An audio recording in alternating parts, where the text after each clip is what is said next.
Hey guys, welcome. Most of us are here. Don't worry. We have an Invisaloran. She may come back as a cardboard cutout. Jared, you on that? Yeah, I could get that. Perfect. Somewhere.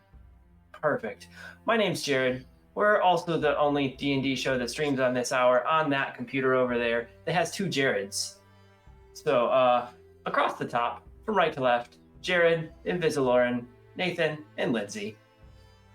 Thank you for joining. We are getting so close to the end of this little series here. So this is cool. This is really, really cool. We've done a lot of great things. We are in season 5 with these characters. So there's a lot to catch up on, but you're here now. So let's not worry about catching up on stuff just yet. You'll have some fun tonight. We do have a giveaway going on tonight. Lindsay, do you want to show off what we're giving away? Vivian White. A set of blacksmith craft dice, metal dice. We've got a green and gold. The camera isn't picking up the colors, but I promise it's a vibrant green, and the gold is really pretty. So we're giving those away tonight. I think we're drawing it at the end. Yep, we're drawing it at the end. So to get into the drawing, use command, exclamation point, ticket. And just type that in the chat, and that should get you entered. Yep. If it doesn't, exclamation point enter might get you in there. The computer will tell you if you're doing it wrong or right. So do that now. Exclamation point ticket or exclamation point enter. We'll draw at the end of the episode. If you're not here because you had to go to bed, go to a party, eat some vegetables, whatever it may be, and you win, we'll get in touch with you. But we'll reach out on our DMs here, so keep an eye on your Twitch if you want to see if you're a winner.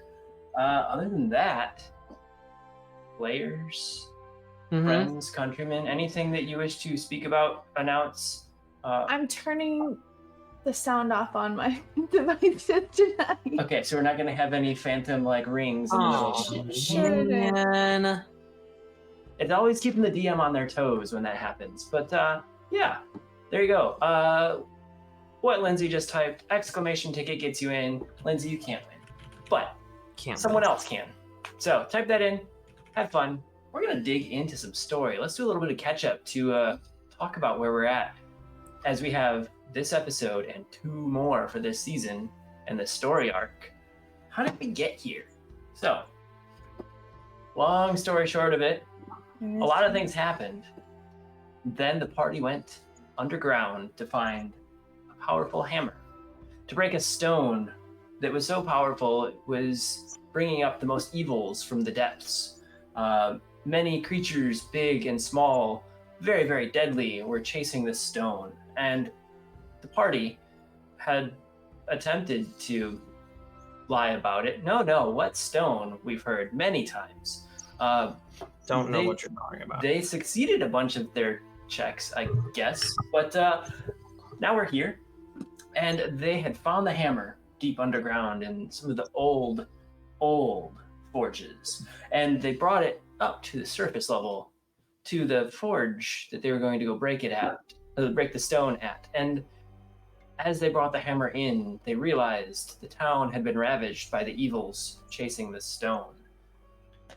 Now, the party went to see the forge master who lay dying, and she instructed them to continue on and to keep up with their noble deed. They broke the stone, and on one of the final hits, a portal opened, and a friend, or a mirror image, a copy, a different version of a friend had come through.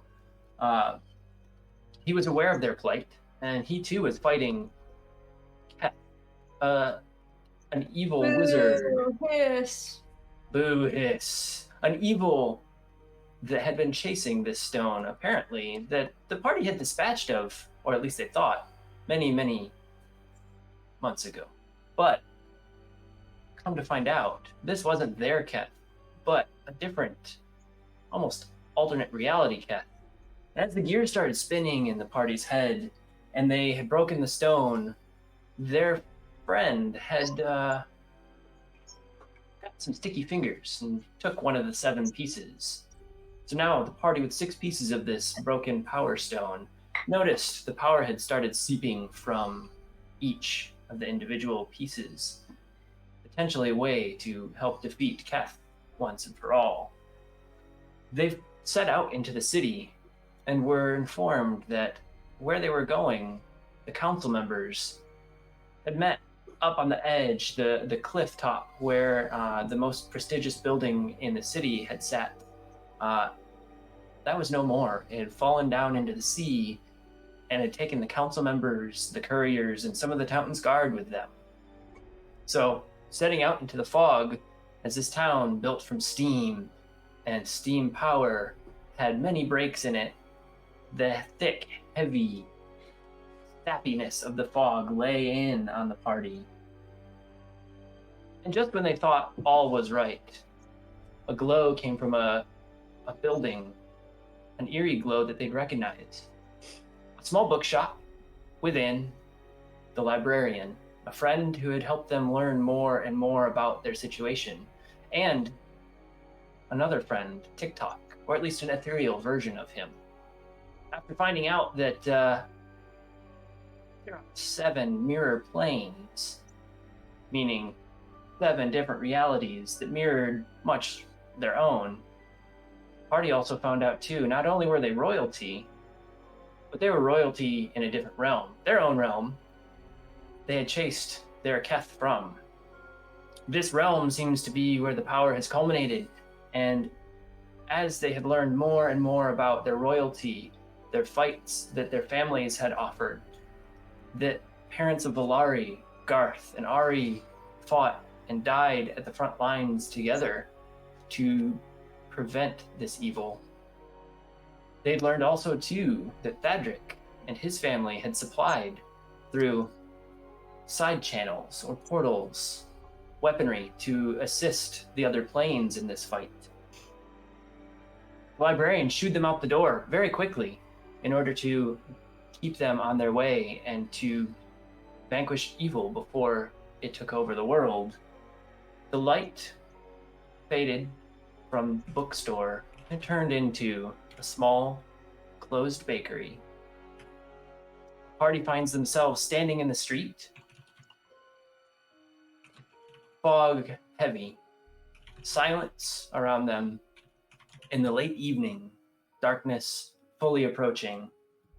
The 6 shards of power they have, they may have an opportunity with TikTok's brother, as TikTok had set up a potential exchange at the Mage Tower at the far end of town.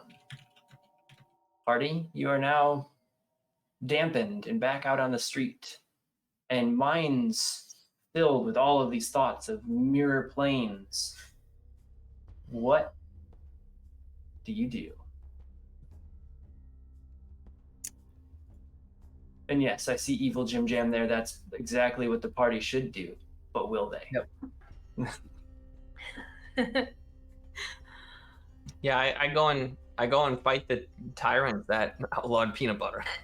The outlawed peanut butter. You make a Stacko's empire and rule the world with your newfound money of Stacko Bell. I can't get on board with that. What if the ruler is just allergic to it, deathly, and it's just a preventative nature? Well, it shouldn't be outlawed in the whole land. Like, I mean, a cleric nearby. That's how that works. One kid at school's allergic to it. It's not allowed at the school. That happened why to is me that a when thing? I was little. Everyone hated that kid. I took a PB&J every day, so either we didn't have an allergic kid or we had. I was just trying to murder people with a sandwich. That's manslaughter. Technically, it's unintentional. I would like to figure out where the Mage Tower is in this foggy mess. What? But the peanut butter. The resubs. It's got to do those. That's what I'm missing. even. Peanut butter. All In of the the gift subs, yes. Thank you. Man, we need to find the tower, and we've got a hype train impending, I guess. Maybe we'll see. Choo-choo. Grab some Right, mayo. how do you find this tower? Well, I've been around, so I'm rolling a history check. History checks work here. Or maybe I'm rolling a survival check. Let's go with history, as you would probably recall something from a few nights ago when you got to town. That'll be a 14. But if it's a survival, it would be a 20. So just keep that in mind. If it was just a straight charisma, what would that have been? Even worse. Even worse. Okay. She yelled to the fog. The fog doesn't respond. Yeah. So you do recall there were a few tall towers as you had entered town. And as you kind of understand a little bit of the layout of town, to the east is where the ocean or the seafront was, where the building had slid off. And you remember coming up a set of stairs and seeing the large building, and then just off to your left, there was a tall tower that looked a bit older. The stonework, not sloppy, but aged and starting to kind of fall apart in spots. That's about what you know. There's a couple towers out front that looked more guard tower-esque, but nothing that screamed mage tower other than that older tower near the stairs to the Go near the talking tower, the one that's just screaming Sounds mage pretty tower. magical. That would be the one a wizard would be at. But like, be careful because there was a giant cliff. Remember? That the Don't- building Why- fell Don't off of? don't fall off the cliff because like Why then did we you're in tell the the water. Park's brother to meet us there? If it choices were made. They probably didn't know that. Remember, like, the cliff wasn't as close. Remember, the cliff kind of got closer when Right, things right, fell. So they were like, "Oh, we've got a buffer," and it's like, That's no. like okay, but that's like building a city at sea level. It just doesn't make sense. Hear that, Florida? You don't make sense. Well, now hold up. How far inland are you? Doesn't matter if it rains, it's flooded, right? Not always. If it Drainage? rains, it pours. I'm gonna start walking towards the tower that I think, and if I see anybody, I will say, "You there, Mage Tower. Where?" Do I still have my panther? Yes, you do have your panther. I Panther. believe that stays around for what, 24 hours or until it dies. It's gone. Yeah. So And since he was locked out of the battle, Didn't take Yeah. any hit. He's patrolling around. Panthros. trolling. Yeah, I think right here, if you're not tracking it, it looks like he still has 12 of 12 hit points. So I've got it here. If you're tracking it, let me know. But yeah, Panthros is hanging out with you. And it looks like Ari starts walking into the mists off what she believes to be eastward. There's an eerie silence as she walks off into the mist. You see her outline start to get eaten up by the fog quickly. Do all of you follow immediately? Do you take some time to digest what had just happened in the bookshop? No time. We must get to action. Yeah, I don't want to get lost in the fog. All right. Marco. I think we're just avoiding talking about Ooh, our problems. over here! Patrick! Polo. Fashion, get your fashion here. As you're all shouting into the fog, you hear just about 70, 80 feet into the depths of this fog, you hear some crashing of stone and rubble kind of moving about as if something's pushing, pulling, or shoving what could be remains of a building. And as you hear that, it's up to your left. And as you hear that sound, you start to notice there's bits and pieces of rubble into the road that shouldn't be there. It seems a bit messy, almost as if a building had collapsed or had blown up at this point. That's weird. That wasn't here before. I don't even know where here is anymore.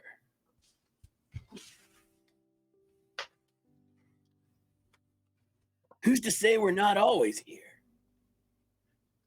Well, here is wherever you are, right? Wherever you are, be all there. I want to go explore the rubble, but I have my light hammer and my shield out. do you want to just walk up to it? Do you want to try and sneak up to it? How I do will you explore the attempt to rubber? sneak. Okay, let's get a stealth roll from you. I cannot wait to see this.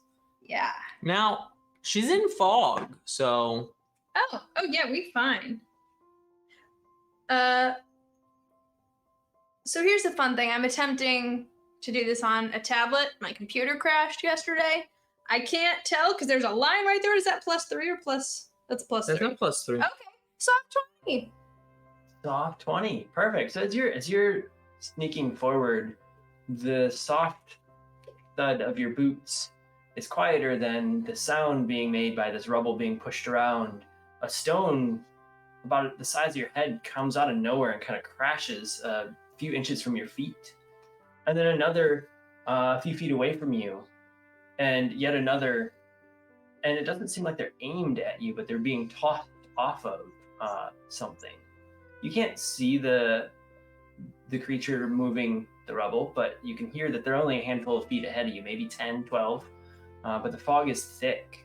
The rest of the party, if you're not just behind her, you hear some of the crashing and you see a very faint outline of her at this point. I would like to do a survival check to see what I hear. Heavy breathing, claws. I know I can't see, but like. Well, we can do,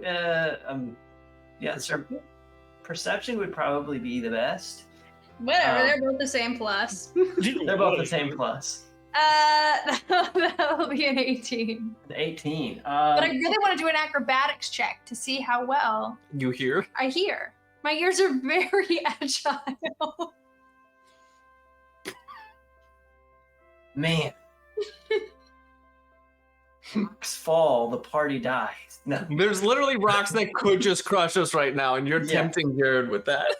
Oh.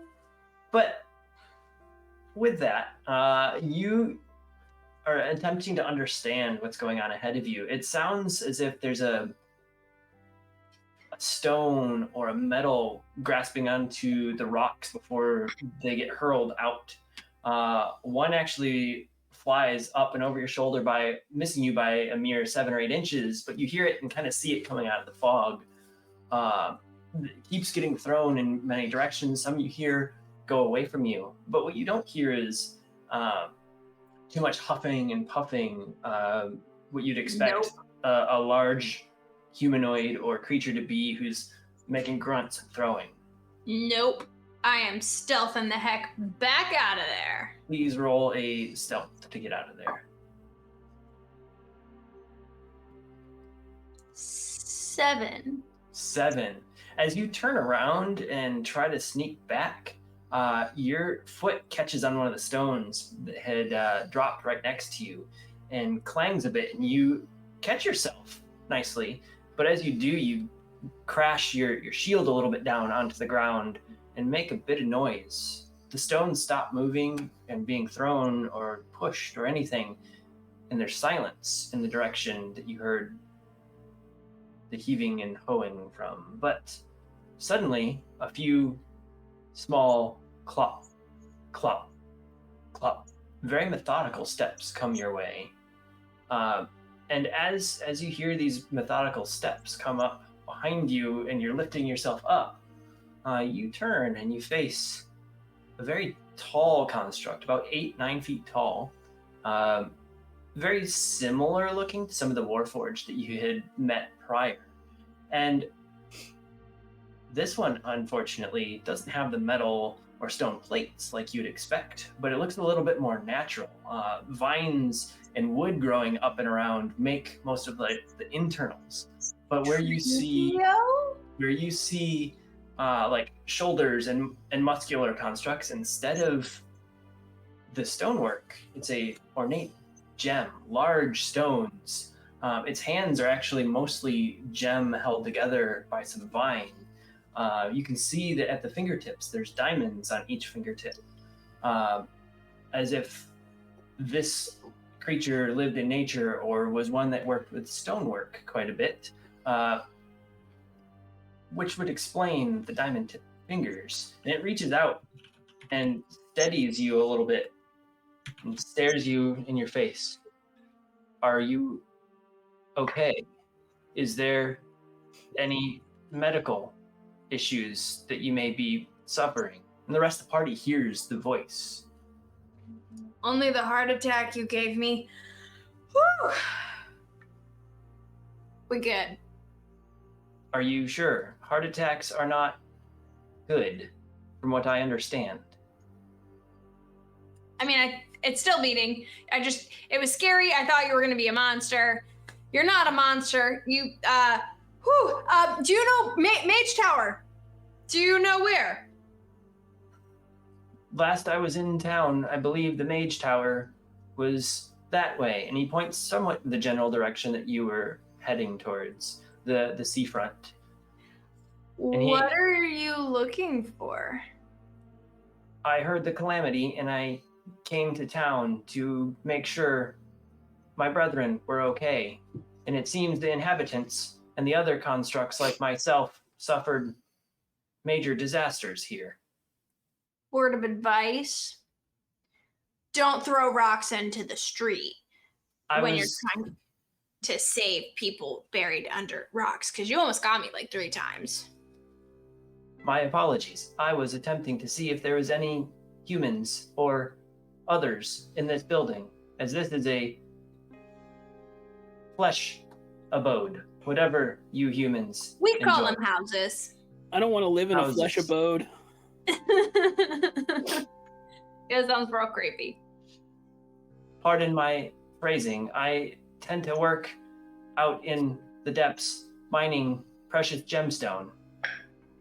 Ah, makes sense. Would the rest of us hear this? You're hearing some of the conversation, yes. So you may slowly approach if you wish, or stay back. Ari, are there people trapped up there? There's a friend. I heard the word monster. What's your numerical designation? I have not been given a numerical designation. I was not created as normally as others. But sometimes people call me Shiny or Jemmy. Depends on who I encounter in the town. Okay. You may call me whatever you wish. Jim Halbert. Guy Diamond. Oh, man.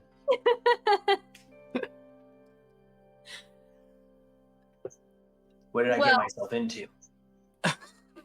We're on a quest to get rid of the thing that brought the bad things here, so you can continue searching for survivors. I mean, we could help. I mean, just really quick. Like, is it? You haven't found any people, have you? In this abode, not yet. No, all right. I'm still curious about these monsters. You guys said monsters like 3 times. I mean, that's kind of what's been tracking us for the last, I don't know, forever. But like here, where? Or I then, did- or when even. I did see a pack of small reptile creatures running around. And I did hear movement of larger footsteps of potentially other creatures in the area. That's right. They're a velociraptor. I don't remember if Garth knows they're velociraptors, but there are velociraptors. Yeah. There are velociraptors. Sometimes you just forget they're velociraptors is all. Mm-hmm. Look, we were inside for like 30 minutes. I think we can all agree that's a good reason to have forgotten that.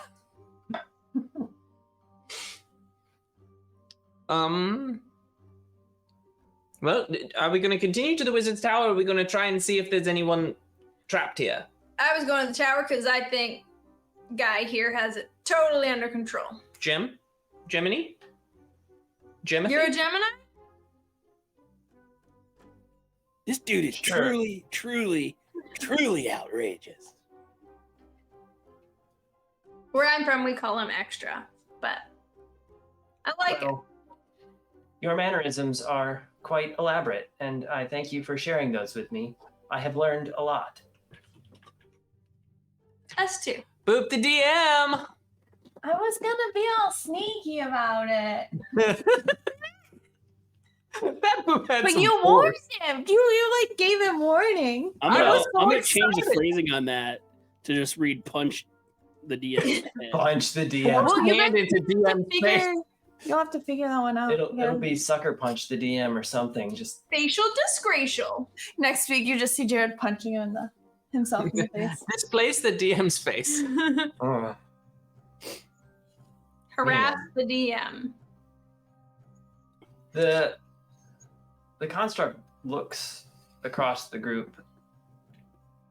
Are there any other needs, or shall I continue my rescue efforts? Continue your efforts. Right? We're Yep, good? save the people. We're good? Power to the people. We're good? Peanut butter helps. Yeah. But like, be careful where you're at, because there's like 6 more of you somewhere, and they could just show up, I think. His mind was recently blown, and there's nothing you can do to heal it. Thank you. But I mean, he's not wrong. Good luck, my dudes. And he turns and he continues doing his digging through the rubble. And every time he throws a rock, you hear incoming, and then you hear a rock get thrown. Garth, you should have asked for one of that dude's fingernails. Why? So you have a ring for Ori. I thought the whole point was I already gave her a ring. No, that was the engagement. Oh no. Mage I do have those 2 gems that we took from that one place. Oh, 2 gems are good, yeah. I can They're make a huge, band. Yeah. That's huge. I could make a whole set. Wait, for all your wives. yep. That's what I meant. And like just a matching maybe a necklace or a tennis bracelet. Do we have tennis? I don't think so.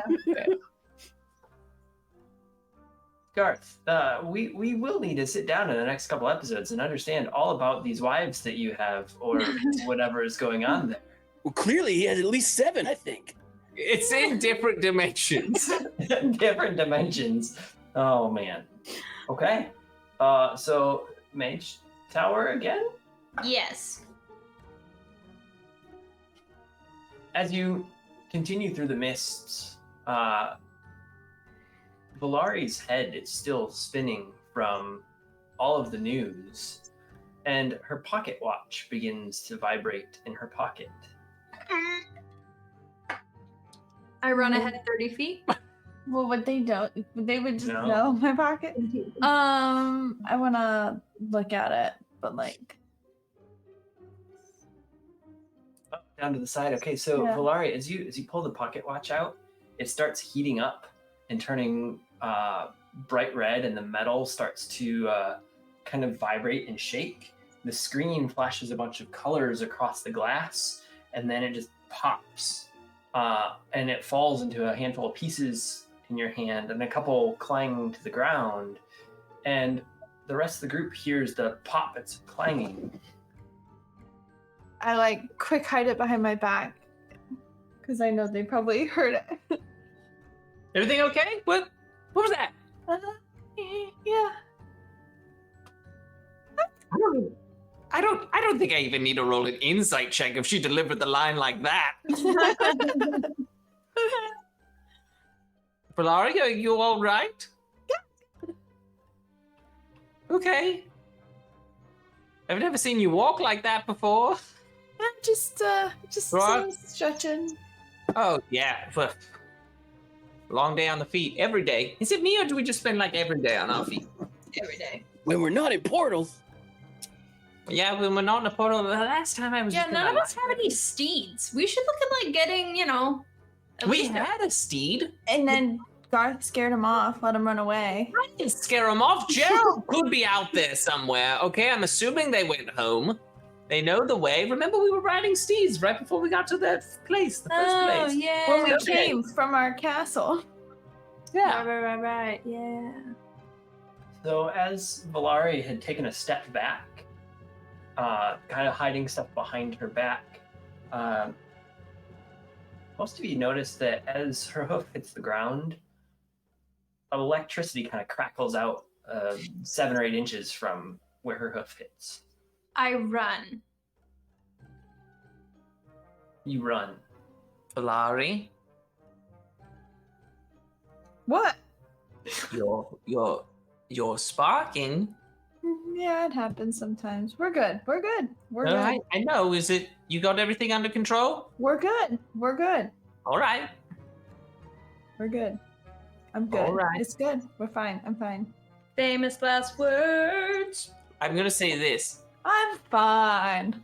You've never talked so much in your life as you are right now. And it makes me hesitate. I had some of the Java weird stuff that Ari drinks. Oh, okay. On second thought, that explains everything. Well, good. Let's keep walking.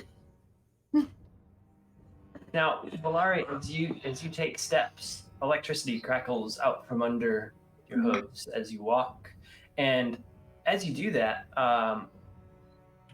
your little blink dog pal notices, and he starts crackling his fur blue as he's thinking that this is just what you do. So now there's like blue light kind of flashing in the fog between the dog and Valari's steps. The crackle is very quiet, so you hear just a little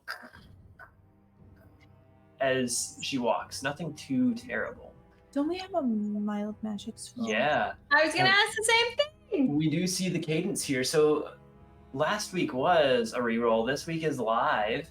We do have a mild magic scroll where the box gets you right here from the cadence last week. We will also add this into the fun right now to see what happens on top of Valari's wild magic.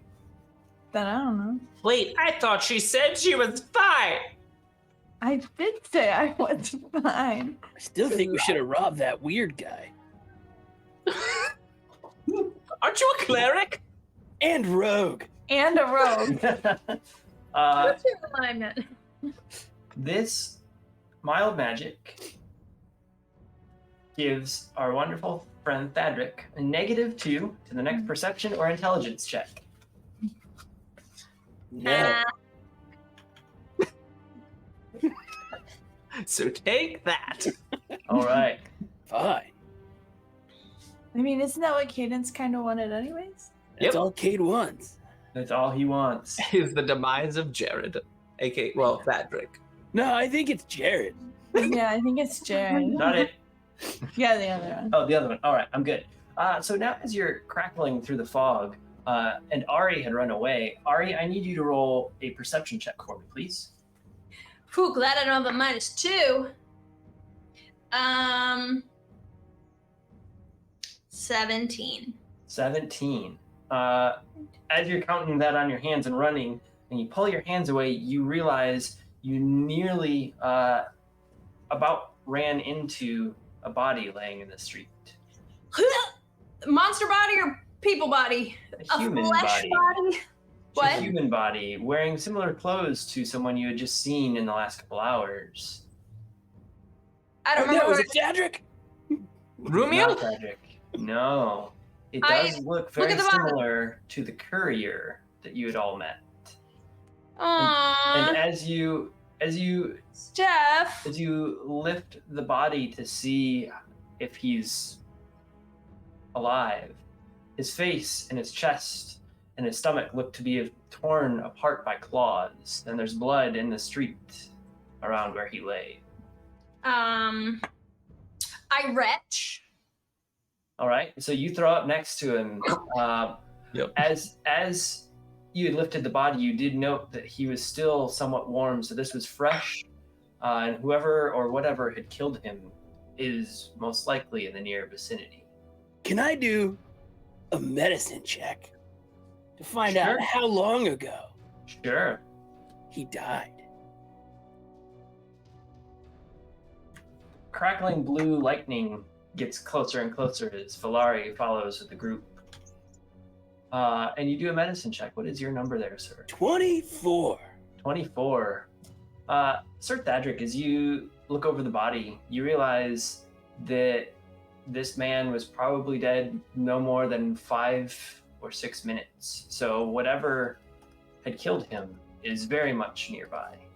But like very clearly longer than 1 minute ago? Very clearly longer than 1 minute ago, yes. But not by much. Well, I can't we do hadn't that. talked to that construct for so long. I cast Animate Dead. Animate dead. All right. He didn't say you have minus intelligence to every decision you make. Why is it now I have a panther and a zombie fighting for me? Why is that not a good idea? Respect the dead, dude. Respect the dead or get the job done. Now, Get the job done yourself. the zombie stands up, and other than the face, chest, and stomach, it seems that the arms and legs are intact for movement and fighting. And I retch again. He kind of like leans off to the side and just stands there in an awkward pose, just waiting for the next word to be said. Whether it's fight, run, follow, whatever it may be, he stares blankly towards Thadric. We're going to the tower, or the mage tower. Lead on. Now, Keep eyes out, guys. Whatever did this is close. as the zombie still retains a bit of the courier's memory, being not fully gone from death, he starts kind of trotting forward into the mist and off to the right. Into the thick of it. As he trots off, he doesn't stop. You told him to go to the tower, so it's best that the party moves with. It's that way. That way.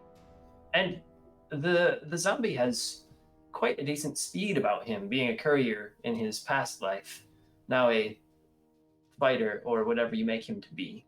And he runs forward, and as he's running forward, he's about 15 feet in front of you, and a blur of an object comes flying out of nowhere and tackles the zombie down to the ground, and another, and it seems to be a small pack of something mauling this man yet again. I'm gonna turn to the group and go, we found them. Are they all within 5 feet of each other? They're all within 5 feet each other. The 4 that you had counted that went in, yes. They're about 15, maybe 18 feet away from you all. Lightning bolt! Lightning bolt. All right. That is a dexterity roll on my side, correct? We're in the woods? Yes. No, you're in the town. Oh. All right. Looking at my dexterity.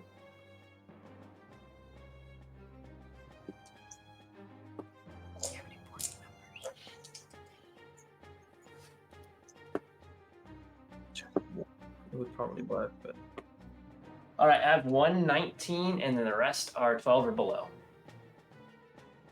all right. So the 19 will save.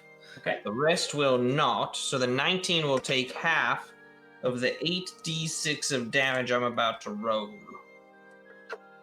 I need one, please. Everybody ready?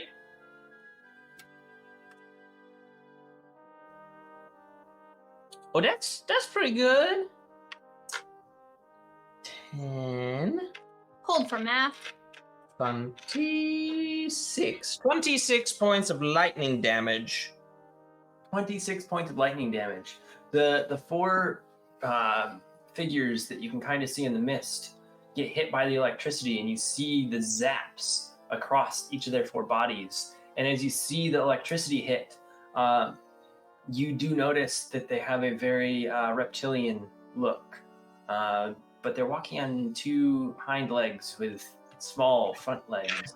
And as the electricity hits each individual one, a head pops on one of them.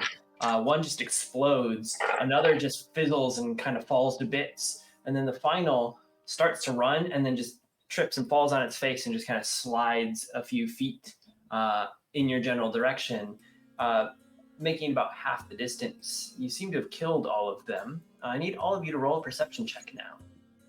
At a -2. 7. Ooh. Well, that's a nat one. Fortunately, that doesn't affect you too terribly here, other than 1, 2, whatever. But I mean, it would be a 6 total. Oh, there you go. 21 for Goth. 21 for Garth. 19 after my -2. Oh, my- Wow. My passive is 15, so let that be known. All right, Valari, Can I take my passive? you can all take your passive if it's higher than your roll. I'm gonna take my passive at 12. I believe it's 12 unless it changed. It's 11. It's 11. I All don't right. know why it went down. Now, No, it's 12. Okay, because it's giving me 3 different types of passive. It's no, the top. that's perception. 12. Don't worry, I'm okay. that caffeine did indeed hit you funny, didn't it? I'm okay. I'm Man. okay. All right. With Lindsay's brain moving 1,000,000 miles an hour, Garth, out of the corner of your eye, you notice that a figure is jumping out of the mists at you. You're able to turn and see it and duck just a little bit as it goes up and over your head. The tail kind of taps your shoulder. Another one comes out of the mist and jumps at Valari, who missed it, and it knocks her down. So you're prone, Valari. Yeah, I got And there's another figure within the center of the group. There's yet a third that jumps out of the mist and bounces off of Thadric's forearm as he kind of turns and gives a little bit of an elbow to the creature that jumps in. So there's 3 of these, yes, velociraptors here. 1 standing directly over Valari and 2 in the middle of the group. I'll have you all roll for initiative. And Valari, I will have a wild magic surge for you. I'm going to take care of this one, though. Oh, I don't have to roll? Nope. I got your wild magic surges this one because we're going to have some fun with this. Oh, surprise. Let's see here. Where's my D8? We're going to roll this one.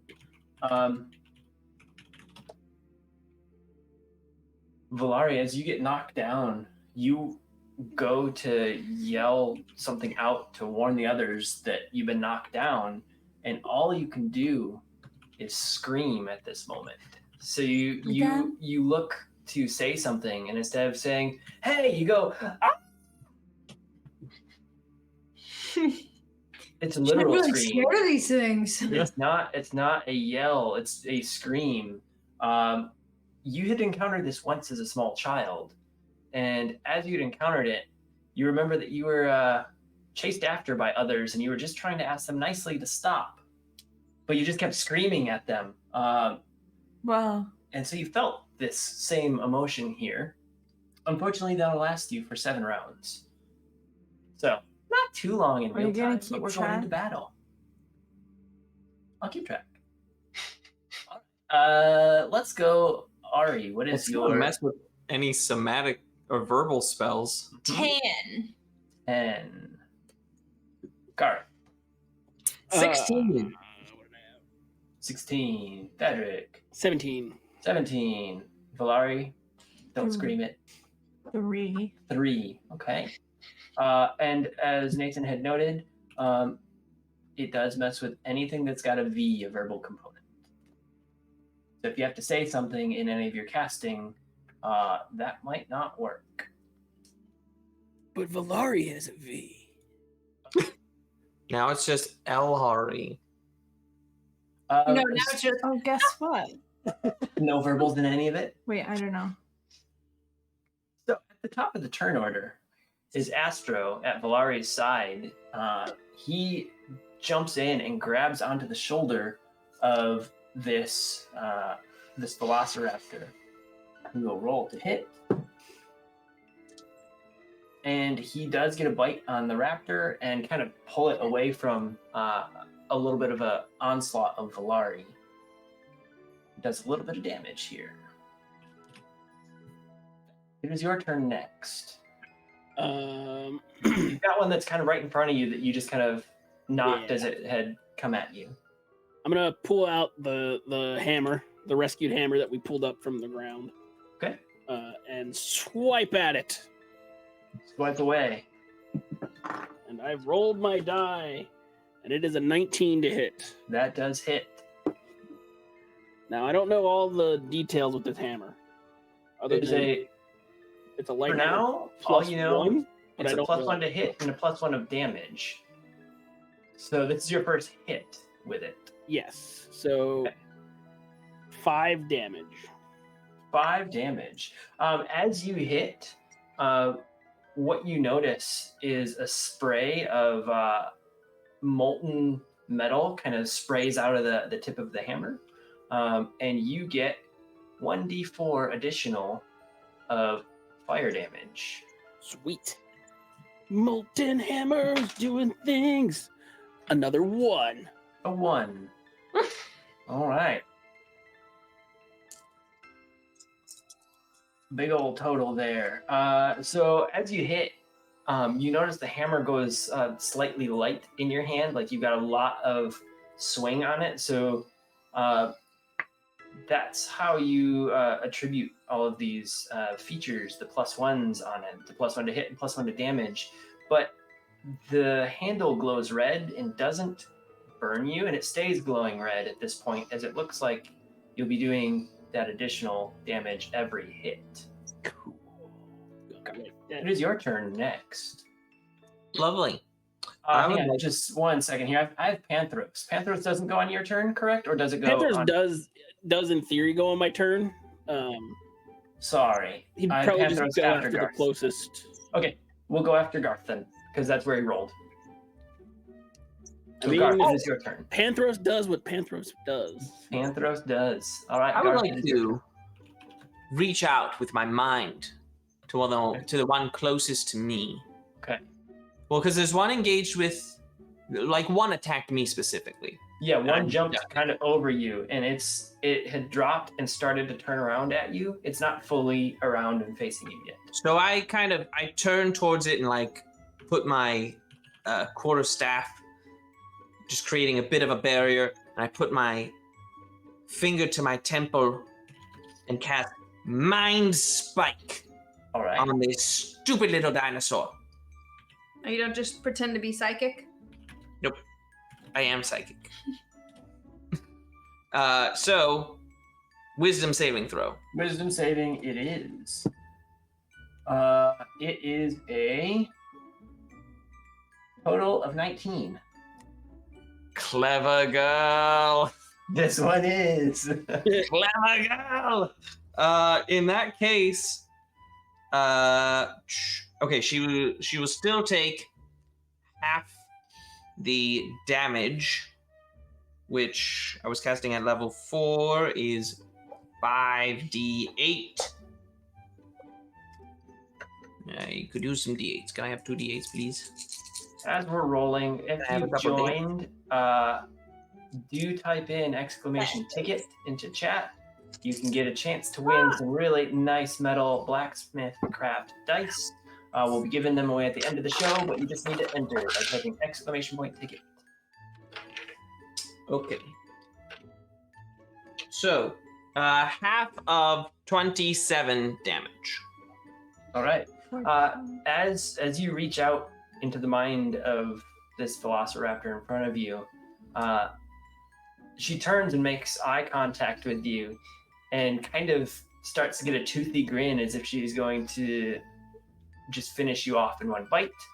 And you reach into the mind and you just kind of give a little thwack against the little pea brain that sits at the back of her skull, and the whole head just pops at this point. And you are covered a bit in brain matter, Reptile brain. and it falls down right in front of you as this velociraptor is dead. Not clever enough. Not clever enough. All right. Panthros. You get to command Panthros, correct? Yes, he obeys my commands for a day. There you go. Oh no, he's all time. The zombies are for a day. Zombies are for a day. I believe your last command was protect. Was there any other commands you had given him at this point? Nope. All right. So Panthros will then just attack the Velociraptor that is right next to you as he was kind of walking at your side. Get him. Get him. All right, let's see here. He claws out and hits. And finishes off this Velociraptor, swiping it across the neck and dropping it to the ground. Ari, it is your turn. Yeah. And there's one Velociraptor remaining that's got Astro pulling it away from the downed Valari. Yep. Don't get knock my friends over. Light hammer, going dino bowling. I'm gonna sweep the leg with my hammer. Okay. Roll to hit. Yeah, that's gonna be a 15 for the first. That hits. 12 points of damage. Okay. And the second one is a soft 20. Okay, that hits. I would pull that hit, in case you were curious. And that will be 9 points of damage. So as you guys have been dispatching of these quickly, Ari sweeps the legs and knocks the creature up into the air and then just comes down on it, knocking it out of the air, and it just hits the ground with a hollow thud. And it's quiet for a moment here. And Valari is able to pick herself back up and dust herself off. But just about as she's situated herself up ahead where the zombie had been mauled, there's Again. a bunch of small figures coming out of the mist slowly towards you. 1, 7, 15, 20. You lose count after you get into the 20s, and it's a little pack of these things. You hear some clicking and clacking off to the sides coming out of a couple of the buildings, and it seems that there could be 50 or more of these creatures coming around the group here. What the heck? See, of all the times, I don't have Fireball. It's just like not one I went with. But like, we could breathe in the water, right? We could breathe in the water. Can they? No.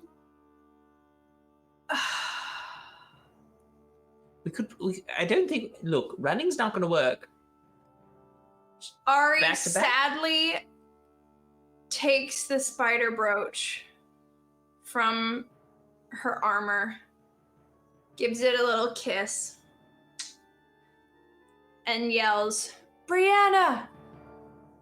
Showstopper!" and chucks it at the center of the dragons with a little tear running down her cheek.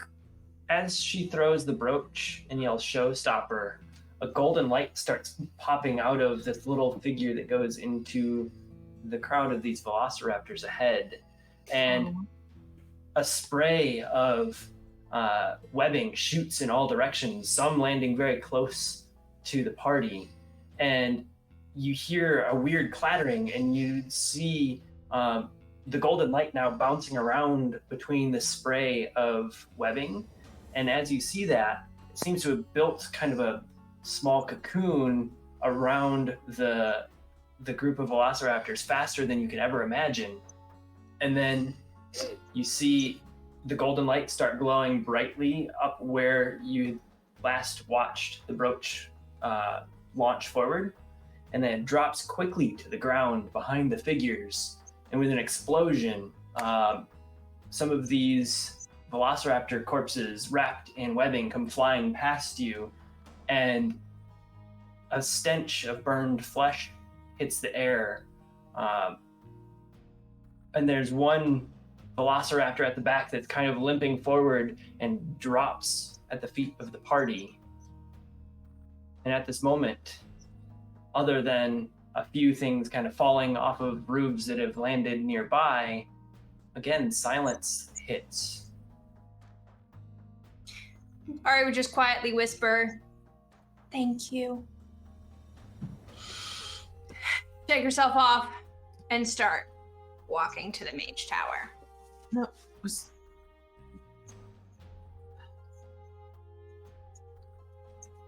And the rest of you just let this go? I mean, are they dead? Yeah, everything up ahead of you that was stalking its way in seems to be dead. It is a nasty mess to walk through across the road, as there were 50 plus of these velociraptors. I think I would run to where I thought I saw the light from and just make sure there was nothing that could be done. As you get to the center and pull away one of the carcasses, you notice there's a very dark, charred shape in the ground. It looks like a very perfect half spherical explosion in the ground. It was very calculated how this had occurred. But it's golden lined. Small, sparkly gold pieces are remaining within that bowl shape. But there doesn't seem to be anything remaining intact of the brooch that Ari had.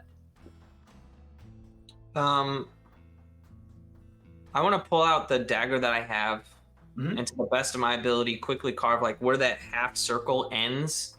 Okay. And there's like the blackness and the gold line, and I'm assuming there's like some stone just beyond it.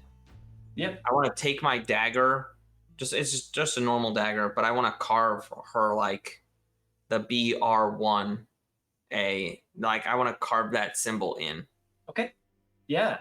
As you carve that into the stone, it stays silent around you. The little bowl-like cavity seems to be protected by some form of magic. As you put your hand in a little bit to kind of feel what's going on in there and kind of pay your respects, there's almost a film of invisibility that you can't put your hand through, as if it also is kind of protecting the memory of this construct here. The creator, whoever made Brianna in the first place, had a very soft spot in their heart to remember her wherever she ended her run by saving a party.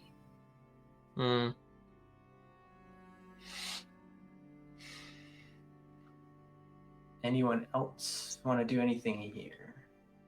I'll probably walk up behind Garth as he's like bent over trying to figure this stuff out. She's like, but like, what just happened? That brooch that Ari's always worn. Brianna, she was a small construct. Cast web and had a couple of functions, but the only ones we were able to figure out were the web itself, the ability to do some reconnaissance, and essentially a self-destruct. She's been with us for months, possibly close to a year at this point.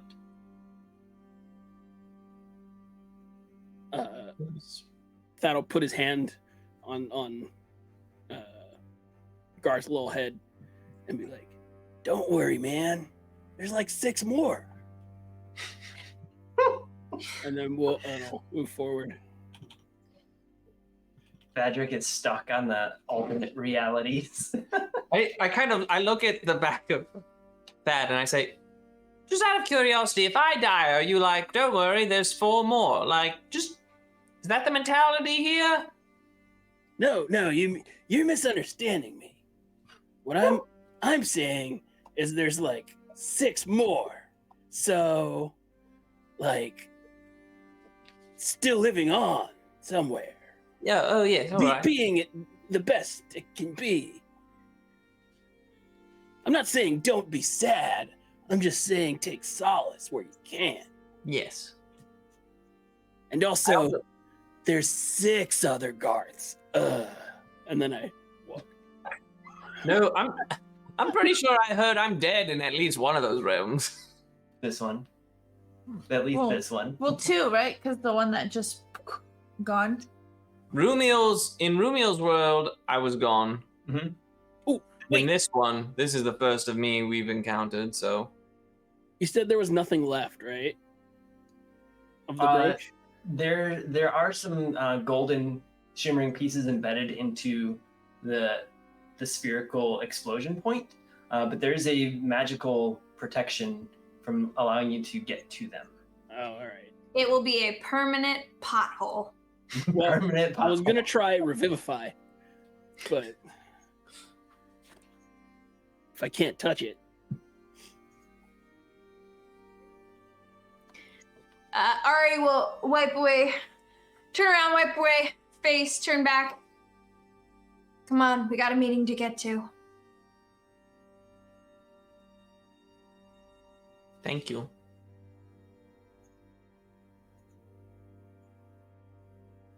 Astro walks up and looks into the hole and lets out a little whimper and then looks up, as he's been one that was fascinated every time you pulled the brooch out as well.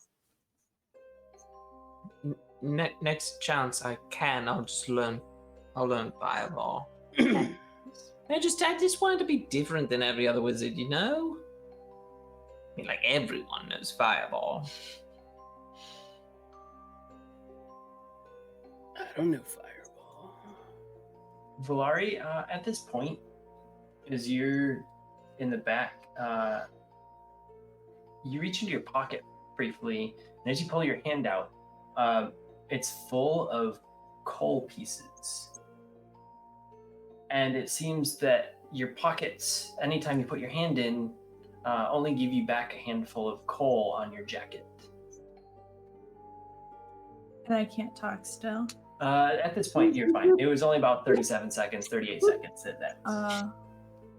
So you just screaming about it.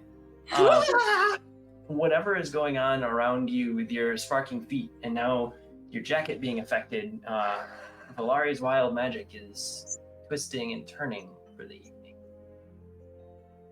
Do we carry forward? Do we continue to talk about our spider friend and her heroic action, or do we just find the nearest inn and start drinking? Well, don't we need to get the shard to TikTok brother Yes. talk tick or whatever? Nick talks? Yeah. Yeah. Did we ever get a name? I don't think that we did. Yeah, I think they were both named Nick. One was Nick and one was Nicholas, and Nicholas So- was TikTok. Yeah. It's a large family of goblin spawn, you know. They run out of names quickly. Let's keep moving. If we fail, it was worth nothing. As you Onward. continue forward, the silence gets a little bit busier ahead. Seems that there may be some commotion, some movement 50 to 100 feet ahead, to the best of your ability to see through this fog. Valari is starting to understand where they're at in the city, and it seems to be about near where they'd come up the stairs, where you all had come up the stairs on the first evening in the town, which was kind of described to be where this mage's tower could be. Now, the commotion you hear ahead sounds like there's a couple small scuffles happening in a fairly open space. You do notice the street opens up a little bit to either side. The buildings stop, and this could be a small courtyard area or a city center. And it does seem similar to what you had walked through before, to the best of your 20-foot ability to see through this fog. You hear a scuffle off to your left, and you hear a few voices yelling out at one another, and then you hear a scuffle up ahead of you that seems more animalistic roars and growls are happening, and it seems like much larger beings are going at it. Off to your right is where you think the Mage's Tower may be based on where you're at. Stop the scuffles or continue on? Well, that was calm. Mm-hmm. Most of the warriors in this town are gone. We should help. All right. I mean, Big but if we get goal. rid of the things, then the problems will stop. Well, more evil will stop coming, but the evil that's here will still need to be fought, in my brain. How big is this scuffle? So you hear like metallic objects being clanged, swords or axes or things off to your left. You would probably guess it to be somewhere between 5 and 15 people. You can't quite be sure. And off to your right, the big animalistic roars and crashes, you'd probably guess there's 2 to 4 creatures kind of in a tackling mentality. They sound large. Something hits the ground at one point briefly, and it's a big thud that kind of not shakes the ground, but you kind of feel it in the ground from a distance. So the tower and the roars are from the same direction. Yeah, roughly. Let's go right. We can see if we can help on our way. Works for me. All right. To the right. To the right. To the right. To the Everything right, you to the own. right, to the right. Who's in the lead here? All right. Yeah, Ari's in the usually lead. in the lead, and I'm in the back. All That's right. kind of Ari's in the lead. Thadvik, you're walking behind Electric Hooves and the glowing dog. And as you walk forward, Ari, you notice a couple of large creatures about the size of cows or buffaloes, not specifically that shape, but somewhere around that size, kind of slamming into one another and pushing each other around. You think you see an arm or a claw or something go at one of the creatures, and you hear a large thud and a scrape, and then it goes silent, and whatever was happening runs off into the mists and disappears, but something had been downed just prior. Well, if the scuffle ain't happening, then I'm gonna lead us on. I'll motion back to them to like quiet, moving on, and I'll keep going to the Mage's Tower. I need a stealth check from anyone who wishes to stealth towards the Mage's Tower. I'm a good. I will say Garth is going to venture towards whatever is lying possibly dead on the ground. All right. So Garth, you want to stealth towards that. The rest of the group is moving forward a little bit, correct? 22 stealth. 22 stealth. 7. 7. We'll go with Valari as you're in that same group. Yeah, an 8. An 8. Valari and Ari actually kind of bump into one another as they're trying to stealth. And as you make sound and start looking around to make sure no one heard, out of the mists, Valari sees a few ghostly figures walking towards her, and only Valari. You recognize one of these ghostly figures very quickly as he comes into view as the ghost of Ibrin. Not as you knew him as the Dragon King, but as Ibrin before that. I'm like looking around to see if they see them too, because like still trying to be quiet around this Yeah. situation. I'm like no one? I mean, I'm heading the other direction. Yeah, what is your role there, Sir Garth? 20. 20. Yeah. Garth, you, as Valari is understanding this situation, Garth, you walk forward a bit, and you encounter a very shimmery white, like rear end of what seems to be either a bovine or a horse of some sort. And as you get up towards the tail, you recognize it is a very almost metallic look of hair for the tail, and the mane itself has colors shimmering through it a little bit. And as you get up to the front, you notice that this is a unicorn that had been killed. There's a big slash across its chest and side, and it looks like its neck had been broken. I think I just kneeled down by it, shaken. Just like seeing so many, so like already we've had essentially a companion die, and now one of the most beautiful creatures known is dead. And he gets up, and he's like, Garth at this point is ready. He's not stealthing. He's gonna storm towards the tower, like doing the best. Like, we've got to do our best to end this as fast as possible. All right, so you start storming towards the tower, and you kind of catch up to where the group is, and Valari is kind of looking around a little bit, not panicked per se, but looking off to her right side. I'm gonna walk towards the ghost too, because I'm like, You walk towards what? that? Yeah. All right.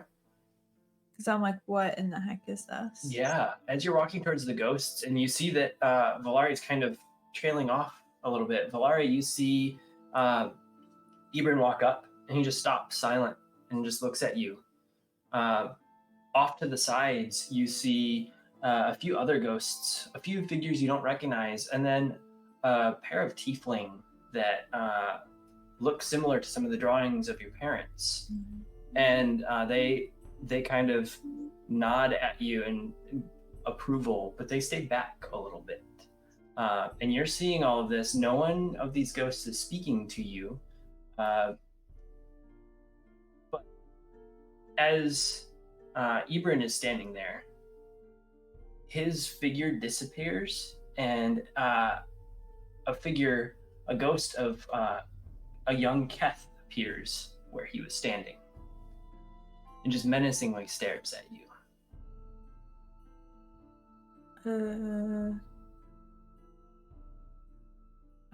Are you the same person? Are they the same person? So Valari is asking this into the mists. The rest of you see none of the ghosts.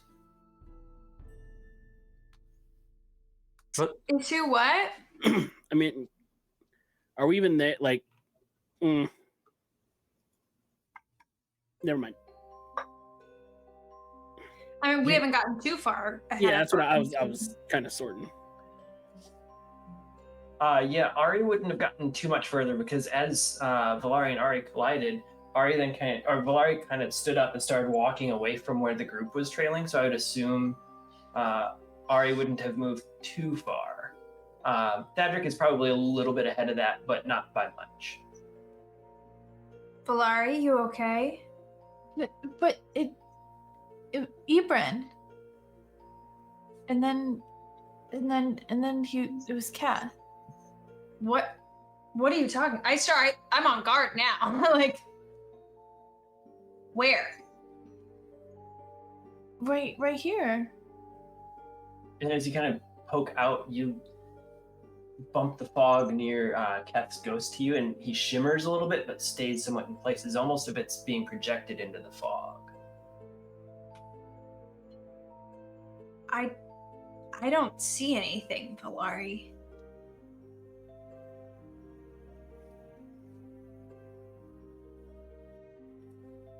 Okay. I keep thinking I'm a paladin, but I'm not. Don't you hate it when that happens? It's like I feel like, oh, I'll just detect, but I don't have it. I would walk back, but I'm like, keep like looking over. The figures all thing is stay like where- suspicious.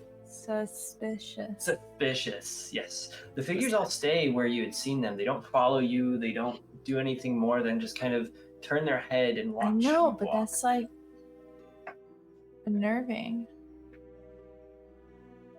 Now, as you meet the group, Thadric had just seen that there's a building about 20 or so feet ahead. He couldn't make out much more than the side of a building, potentially a door on it. The group is able to get back together at about that spot, 20 feet out from this building with a door, and Valari kind of looking over her shoulder, and Garth hustling and huffing and puffing in. What is it that you all do next as you come together in this odd state of mind?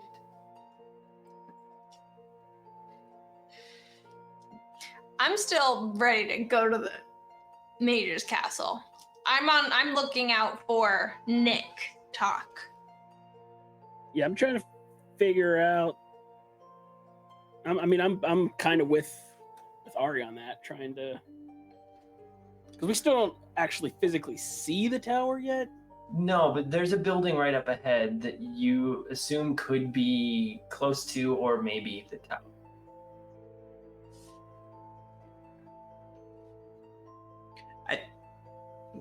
I think for Garth, Garth would say, I don't know what battle just happened here,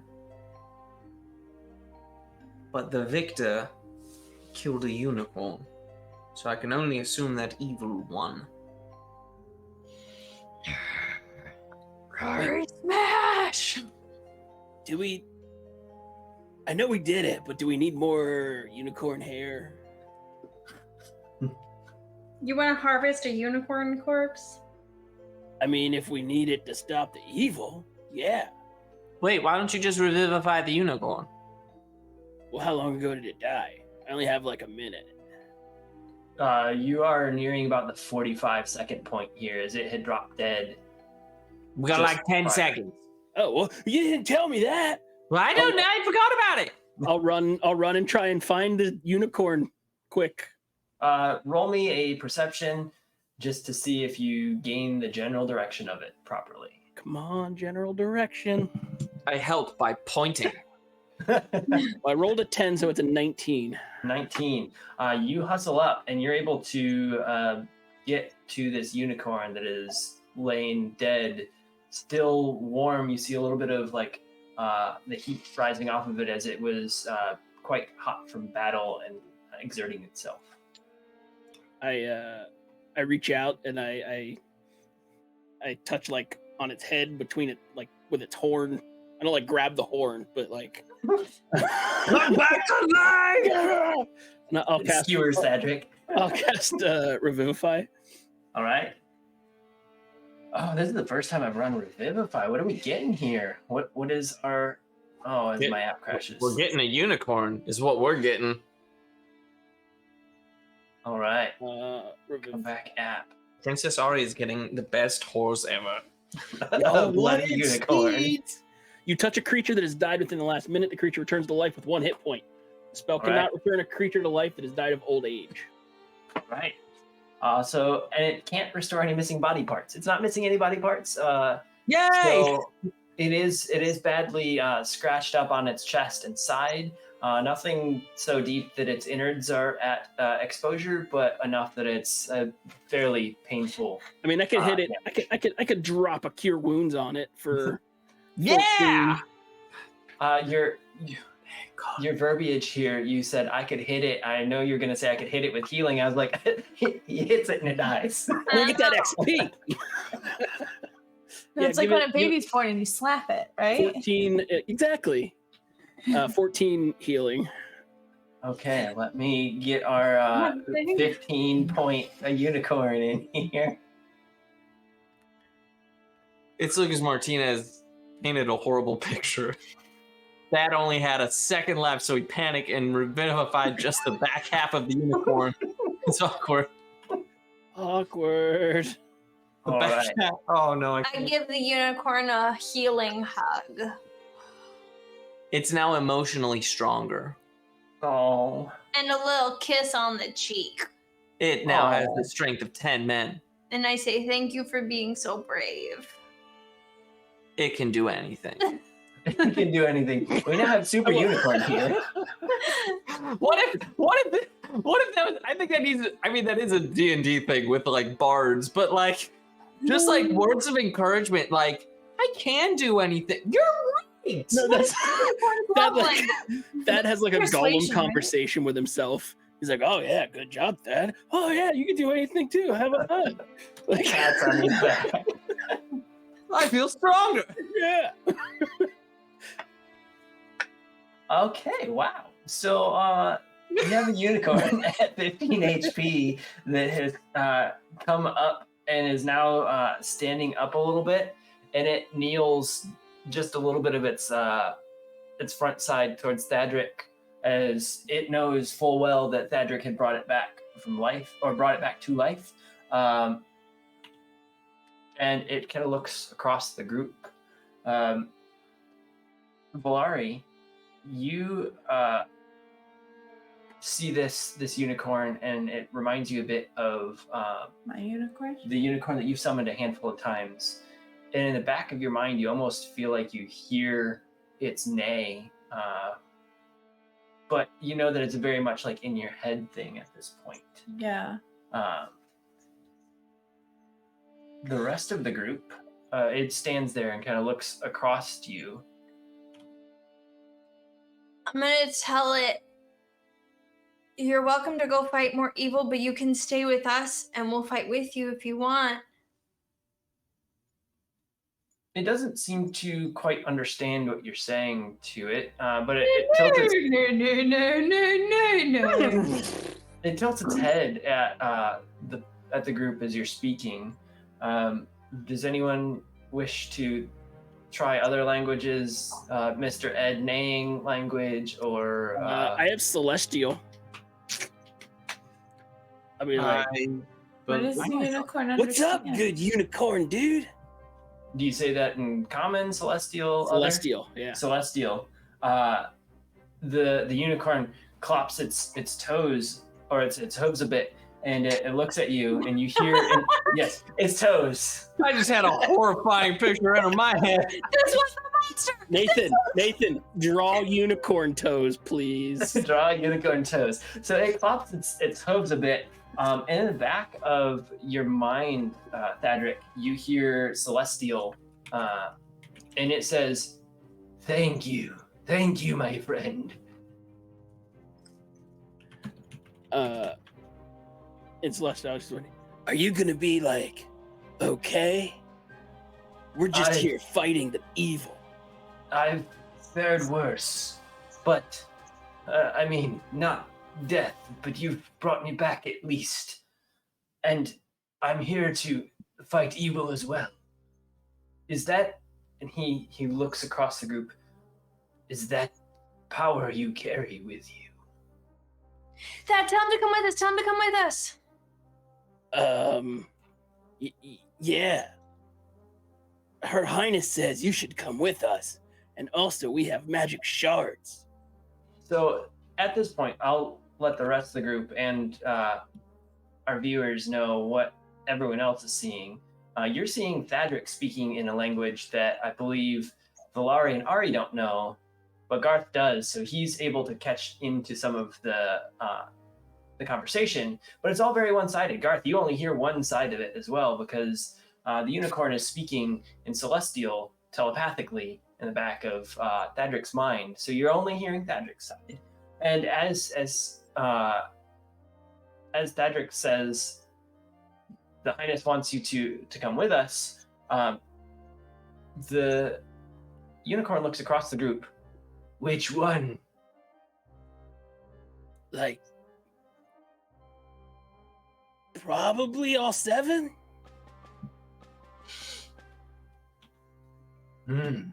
You have much knowledge of the evils that are here.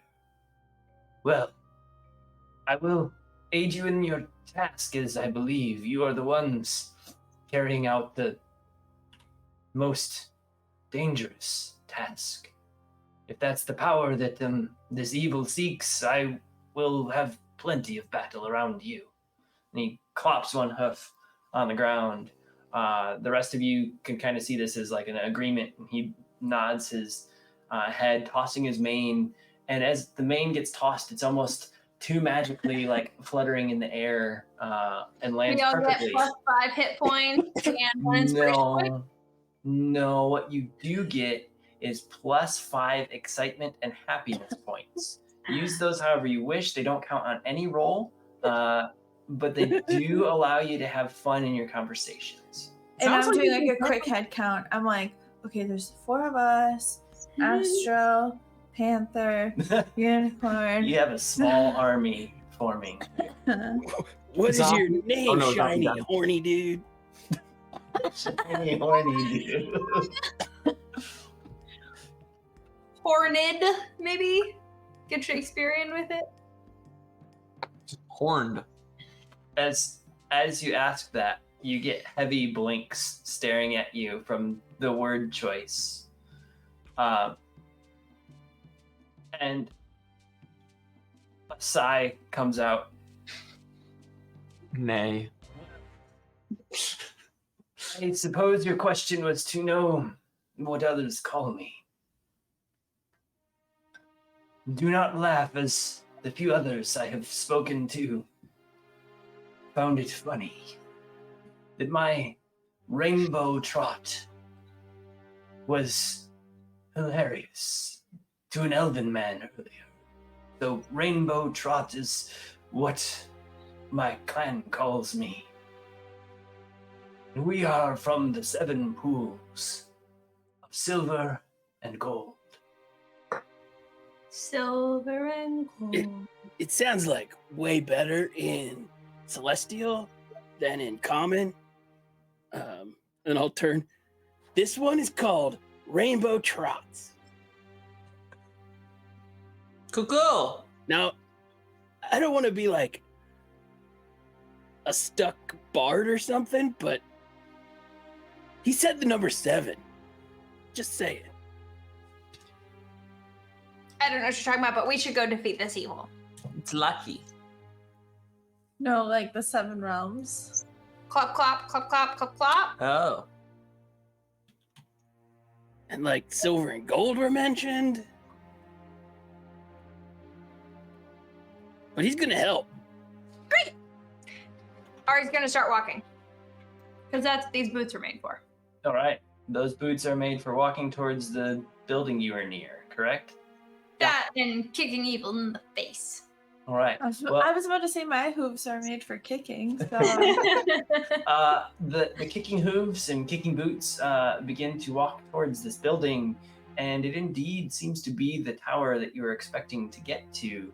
The stonework is well crafted but old and falling apart in places. The door is a very sturdy oak with ornate carvings in it.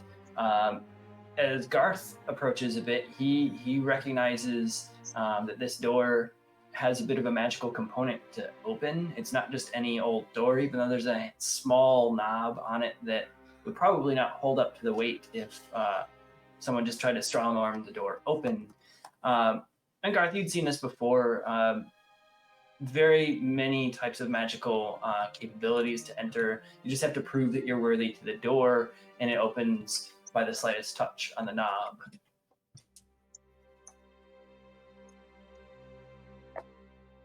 Nick.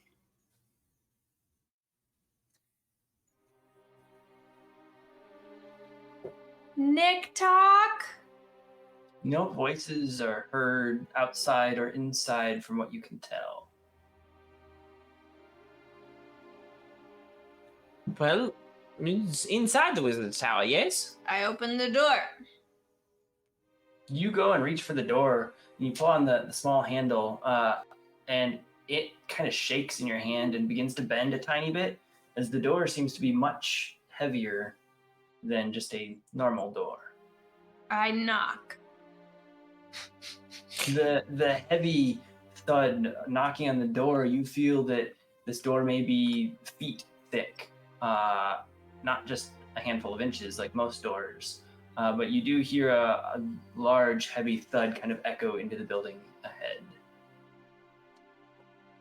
I mean, all together? You want to knock together? No, I mean, pull the door. It seems like it's a heavy door. Maybe it's magic. You should figure it out. Are there any, like, can I read any of the markings? Are any of them arcane? Yeah, there's a lot of arcane markings around it. What you see around the door is that it seems to be of protection, of holding, of magical entry, various things that are just small incantations but seem to be holding this door. And almost as you read them, it seems to kind of fade off into the rocks that form the base. And you see some forms of arcane writing on the base of this tower that look like it was fortified magically by many, many wizards over many years. There's no riddle. There's no riddle. The door just seems to almost beckon for a magical user to engage with it. Then Speak friend in it. I'll try my hand at first. I'll just try and open the door. All right. As you reach out with your hand, the handle kind of buzzes and vibrates under your hand, but seems to not budge from just your human engagement here. Then I snap and create a mage hand and have it try to open the door. As the mage hand grabs the door handle and twists the knob to entry, it twists just fine, and the door starts to swing open. And the door is only a couple inches thick, not the feet thick that Ari had thought it was. And the door starts to swing open. And as you look into the darkened tower, a small crackling ball of light sits there in the center, and you hear, "Hello! Hello! Is anybody over on the other side of this thing? Hello! Hello!" Nick? And as you shout Nick into the darkness at the glowing orb, we are going to take a break right here to figure out what comes up and what comes through this talking portal thing. Come back in 10 minutes. Looks like we also have another scroll to get to from the cadence. So in 10 minutes, we will resolve that scroll. I bet it's something that would have let the unicorn die, just saying. It would have affected me somehow. The message is targeted towards Thadric yet again. So Don't forget to be using command enter or command ticket to get into the giveaway drawing. Yeah. We're giving away a set of blacksmith craft dice. yes. And they so pretty. Also, they just came out with some new dice. Y'all gotta check out their Amazon store. They are on fire. Yeah, they got a Dragon great looking new set. scale design. I want all of them. So the dice we're giving away are from the series just prior to their newest one. They're still gorgeous and they'll come to you for free. yeah. So do enter. Whether or not you're Jim Jam or Zinera or others who are in and around our show, we want to share the love. So enter, bring friends, bring family. Have fun with that. Bring your enemies. We don't care. Yeah. Keep saving up your points to give vegetables to Nathan when he comes back from break. And we will see you in 10 minutes.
And we get to resolve a scroll. Welcome back. The party just went through some creepy fog. They brought a unicorn back to life, and we're giving away some dice. So type exclamation point enter or exclamation point ticket before the end of the show, which is when we'll roll for the dice. And there's the puppies. There it is. So join us in this wonderful giveaway. They're metal dice. You can't have enough dice. You can't. But let's get that mild magic scroll out of the way here. We do have sound, right, everybody? I think we had. I'm muted because I was opening a bag of yeah. Niter, the Good. twisted pretzels, sour cream and onion flavor. I'd forgotten to open before we started Hey, Nathan, where'd you get those? Oh, Snyder sent me some more pretzels. They Because sent you like $700 worth of pretzels in the past month. At this point, yes. That's all Nathan lives off of. But if you My need to make second sure, At this point, yes. Well, you do know that a cucumber's a vegetable, right? Cucumber? Yeah, you have cucumbers, right? I have cucumbers and carrots and peppers prepared, but well, You didn't want sweet peas? How many? Okay, so Oh, are there's those- the one to redeem for him to eat a whole cucumber. How many of those are available for redemption? that's not. Look, that was not discussed one- before the one, stream started. Wait, what? One There's per only episode. one? Yeah. Because it's a All whole the cucumber. cucumbers I have, I planned for recipes. I was not Oh. informed a whole cucumber was going on the list. Suckers! Lucas Well, went I for guess it. that just means he has to down all the vegetables. yeah, Oh wait, all of it. Oh, no, hold well, up, hold up, stop.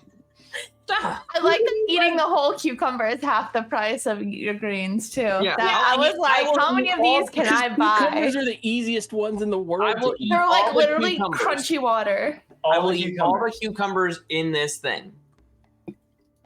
And done. That's it. There was only one. Nice try. There was All one. right. Well, we all give Nathan the joy of offsetting his pretzels with vegetables. Do redeem those because that's wonderful. We'll get back to our story here. Oh, Can he do a cucumber like a shish kebab with a pretzel? No, I'm not gonna ruin a pretzel. We can find out. Mm-mm. I found another one. Stop finding them. oh man. Take some of my time. Oh, look, there's more. Carry on. We've been playing this game for quite some time. I'm so We're sad. very comfortable with you all. So thank you for joining us.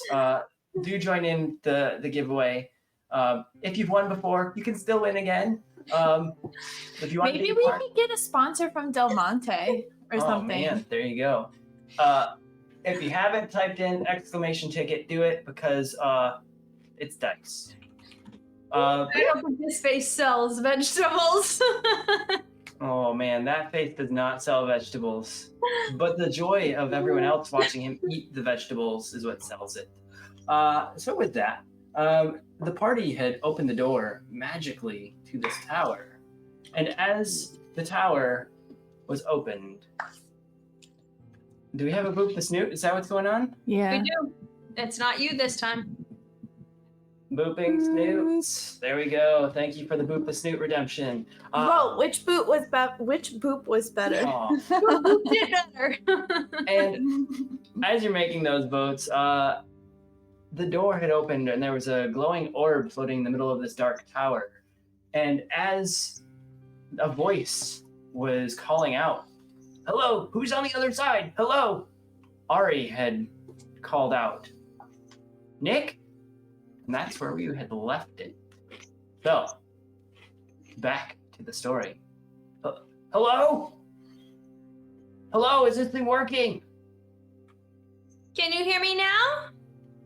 I can hear you. Can you open the portal further from that side? Who are you? It's Nick. Nick. It could be a trap. My brother sent for me. He said to open the portal at a mage tower. Hello? I run up to the portal area. Okay. I'd like. Can I roll an Arcana check or anything that would help me realize how I should open the portal further? Yeah, you can roll an Arcana check. You can also look around the room, whatever you wish to do as you run into the portal area. It's got a faint glow in the room. It's fairly dark otherwise. I mean, let's roll Arcana and see if you recognize or understand anything more about it. as I run in, could I use my passive investigation? Sure. My passive investigation is an 18. It's allowed. As you're running in, you're kind of looking around. You notice that this mage tower hadn't been entered for quite some time. It's very dusty, but you do notice there's a few small crystals laying on a table, and it looks like there's a book laying open on that table. There's also a few other spots that look like there's scorches on the ground, as if something had occurred in here. Some magic may or may not have gone awry or worked as it intended. but the floor has some like marks of things that had occurred. You don't see anything that screams out, "This is a portal opener," or like a portal hook or anything that you could just open it immediately with. I pull Thadric and Arya aside while he's like looking for stuff. Okay. And I'm like, we totally should have gotten some like secret password. But we need to like make sure that this is not some evil someone.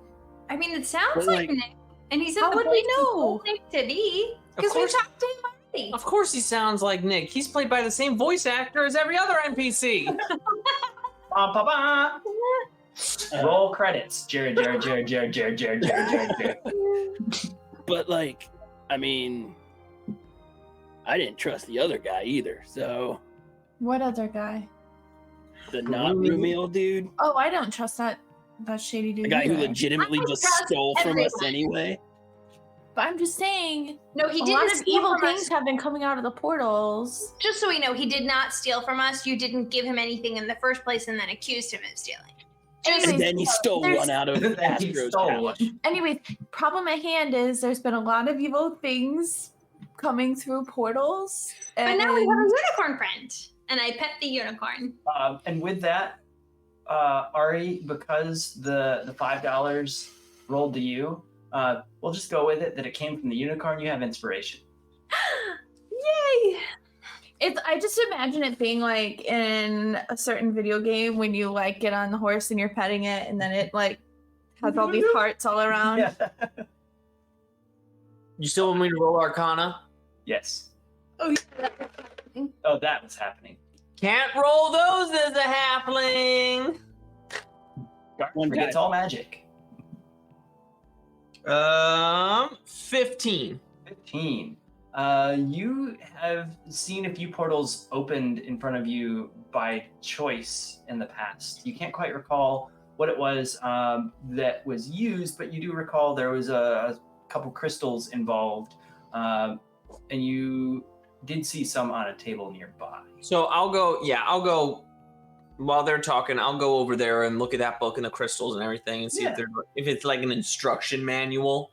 Yeah, you do see some notes, and it does seem to be not just opening a portal to move between spaces, but more of a portal that can move between space, time, and planes that whatever wizard here in the past was working on many years ago. And it seems like it was failed experiment after failed experiment. And then finally, it seems that there were some positive results, and then the pages go blank after that. So with that, you gain knowledge that the crystals there are used for part of the experimentation that you had used, and they were actually just powered by sheer magic within the being. It said something about focusing oneself into the crystals, and that's the last like positive note that it was able to let the portal occur. Okay. I'm gonna grab one of the crystals with my mage hand. All right, I'm gonna grab in my crossbow. you're grabbing your crossbow after you have this little discussion. All right, I'm gonna. Valari is pointing it right into the portal. I'm pointing it so as soon as he comes through, he ain't getting away with nothing. You're gonna grab one with your mage hand. Are you leaving one on the table or taking the other with your real hand? I'll grab the other one as well. I just know that working with the portals and the power gem has required working with mage hand, so that's why I use mage hand for the one. Perfect. And Ari and Thadric, is there anything you do after gaining your little pixelated one-up of your inspiration? No? I mean, there's not really. This is kind of out of Thad's wheelhouse. Okay. So I'm here to support, but So Thad's just like, oh, all right, bro. I'll do whatever, but someone needs to tell me what to do. Okay. Jump 3 times. No. Don't Oh. say whatever if you don't mean whatever. Eat 1,000 vegetables. Vegetables are delicious. They're an excellent source of vitamin D. Lies! And another battle occurs within the group here, yelling at one another. Well, Garth's holding the crystals, is what I'm seeing. So Garth, you've got the 2 crystals, one in your mage hand and one in your actual hand. What do you wish to do, perform, etc. here? Here's what I'm going to try. Because you say I didn't learn much, like just add myself to the crystals? It said to focus yourself into the crystals. You did learn that things like trying to explode the crystals or combine them magically didn't seem to do much. You did also see that one young wizard had lost his life or just disappeared completely when he was trying to like eat the crystals and be a part of the crystals that way. Okay. Was he from Florida? I tell everyone, all right, I need 10 minutes. Just keep any evil away from me for 10 minutes. And I'm going to begin ritually casting telepathic bond. And I'm going to see if I can somehow, usually it's for creatures, but just that's my only, I'm like, I can, if the crystals are magical enough, I could possibly connect my mind with the crystals themselves. Yeah, as you begin that, you do feel a connection start like you would expect. Well, not from crystals normally, but what you'd expect as you cast it. On the other side of the portal, the rest of the group hears, okay, I've got I think I can hold for about 15 minutes. It's kind of tough on this end, but you do you. Hey, what's your brother's name? Which one? The one that we know. Oh, the one that sent me. Oh, we call him TikTok, but his name is Nicholas. Awesome. You passed test number 1. What color is Nicholas? Are we speaking about his skin His tone? aura. His aura. Well, he's a light pink aura. Very. And now his skin tone? Well, he's a mild green, a pale green of sorts. Unlike his father, who's a very dark green. And what town did we meet him in? I don't know. He's been away from us for many years. It was a surprise when he contacted me. How did he contact you? Well, I heard his voice out of a book. Yeah. Okay, cool. Pilar, you really probably don't need that crossbow, but you do you. Are all the shards out right now, or just one of them? None The of shards, them. as in like the blades that had been broken from the power crystal. Yeah. They're all in the metal sacks. Last I understood, the ones that you created. I mean, my only thing. The shards of Marcel? Yeah. I want to use the shards of. There's a joke there. I can't find it because I'm really tired, but it's there. We'll edit it. We'll edit it. It's demonstrated portal powers before. So what if I just gong it gently with the hammer to see if it. Yeah. So you pull out one of the shards and you tap the magical hammer up against it, and as you do, a few small portals pop up in the room. The one that you're looking at doesn't change in shape or size, but you hear on the other end, there's a handful of windows that have opened over here. I can see into great battles. Oh, where are these? That looks like my town. What's going on? It's one of the other 7, 6, 5. All right. Maybe I had too much wine last night, but I trust my brother, so I'm closing my eyes. Just let me know when I can open them again. Could we just stick the shard through the portal and not worry about opening it? You can't see through the portal. It's quite small. You could attempt to if you wish, but there's no passage yet, as it's not fully open. Some of the portals pop up, and you recognize very similar things that you'd seen in these portals before. Very familiar scenes. Some now you start recognizing as potentially not familiar to you in the way you'd expect them, like happened in your land, but potentially on another layer of these mirrored planes. Valari, one of them pops up next to you and opens just a little bit and hovers a little bit larger than the little ones around the room. You see through that portal a town center, and in the center of this town there's a big metallic statue, and it shows 4 beings standing together, 2 humans and 2 tieflings, and they're all holding their weapons in such like a heroic manner, and it seems very much like the posters you had seen that portrayed your parents and Ari's parents. You do see that there's a couple fires in some of the homes around this town square, and then you see a few people run past screaming, and a few orcs like burning a cart. And as you start to realize this, it stays long enough for you to kind of see more than just a flash. Meanwhile, more portals are opening and closing around the room as the resonance of the stone starts to fade a little bit. Anything you wish to do as you're looking into this, or you just kind of... I think my mind is like processing, and I think there's like words that just aren't coming, and maybe it comes down as like nonsense, but basically it would be like, parents, Ari, get fired.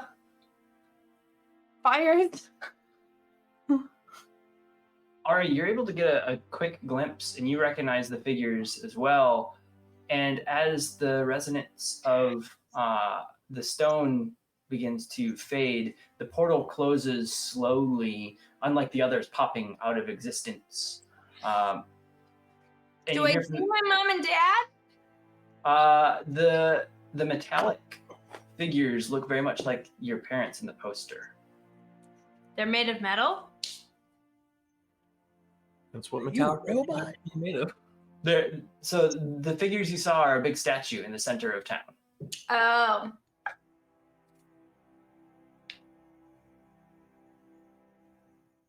Weird. But it's like it's like a window. Weird. It's like It's like a window. little window into. It's a very small portal that you can kind of see. Into my soul. Looks weird. All right. Wow.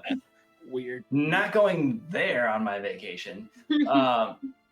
And the portals all close up. Garth, you only have a couple more minutes left. Anything else that you all wish to do while Garth is finishing up his ritual casting? I don't think so. I'm gonna wait and see. I What's the unicorn really doing? adjust back to like paying attention to this guy. Right. So when he comes to the portal, I'll draw the TikTok sword and ask TikTok, you want to tell Nick anything? So to rewind a little bit, the unicorn is somewhat not pacing per se, but moving about outside, just kind of keeping watch. Very small clops are heard from the unicorn hooves, not toes. People come inside? No, the door is not large enough for the unicorn to easily fit through. So it's staying near the door and keeping watch. They were not very thoughtful in building this home. No, I mean, you could let the unicorn in, but then there could be some ruckus trying to get back out if it needs to be part of battle. Up to you. But now to pulling the TikTok sword out. The TikTok sword vibrates a little bit in your hand as you speak to it, and you hear TikTok in the back of your mind. You found my brother? He's there? Well, we're trying to figure out how to open the portal. Any tips? Well, I'm not sure.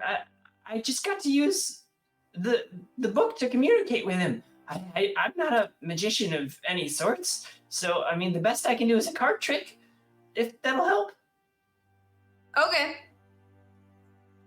Wait, you want me to do a card trick? I mean, Garth needs more time, Okay. so Well, pretend I've got a deck of cards in front of you. Pick a card out and remember the card. Okay. okay. Okay, you remember the card? Okay, Mhm. put it back in the deck. I'm gonna shuffle it. Okay. Okay, I'm shuffling it. And I'm gonna throw a bunch of cards past you. It's not the Ace of Diamonds. It's not the Ace of Spades. It's not the Queen of Hearts. But it's here it is, the Eight of Diamonds. No. Oh, man, well, I had a 1 in 52 chance there, so it was. But I specifically had one in mind. It was the 2 of hearts. But keep trying. You got time. What? Is it the 2 of Hearts? Yeah. There it is. I did it. Well, it's better when you can see it, but because I'm a voice inside your sword or head or whatever, You're inside my heart, TikTok. oh, cheesy. Well, I wish I could adventure with my brother again. That was so sweet. Yeah, just let him know I miss adventuring with him. I'll let him know. Okay, just I let put me know. it Let me know what he says. Oh, And you okay. put it back. Yeah. All right. Hey, Nick. Yeah. We're still working on the portal, but my TikTok sword says that he misses adventuring with you. Your what now? Your TikTok sword? Did you steal something from my brother? No, your brother's soul is inside a sword that I am protecting. So you're the one that killed my brother? Nope, that was Thad.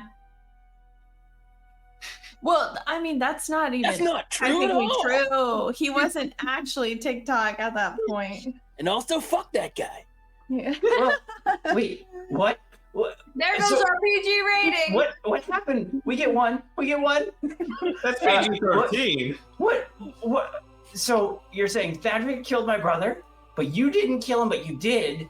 Oh, I who? But this other guy No. killed him.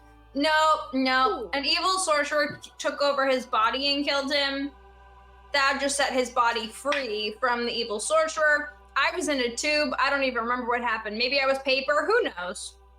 He's probably still alive in one of the other realms. Who is this sorcerer? I must end him. You're helping us do that right now. Oh, okay. Yeah. Well, my brother was taken from me once when he disappeared years ago. Thought he was gonna come back when I heard him through the book, but okay, as long as you're taking care of him. At this point, Garth, you feel a connection to the stones here, the crystals. I think I connected to the crystals. Everybody, maybe hide, get cover. I hold them out. I hold the one in the mage hand. In fact, I want to bring the mage hand kind of like to the other side of the portal and hold this one on this side. Okay. As you get them in position, they almost kind of like click in the air. You feel it in your hand, like kind of lock on.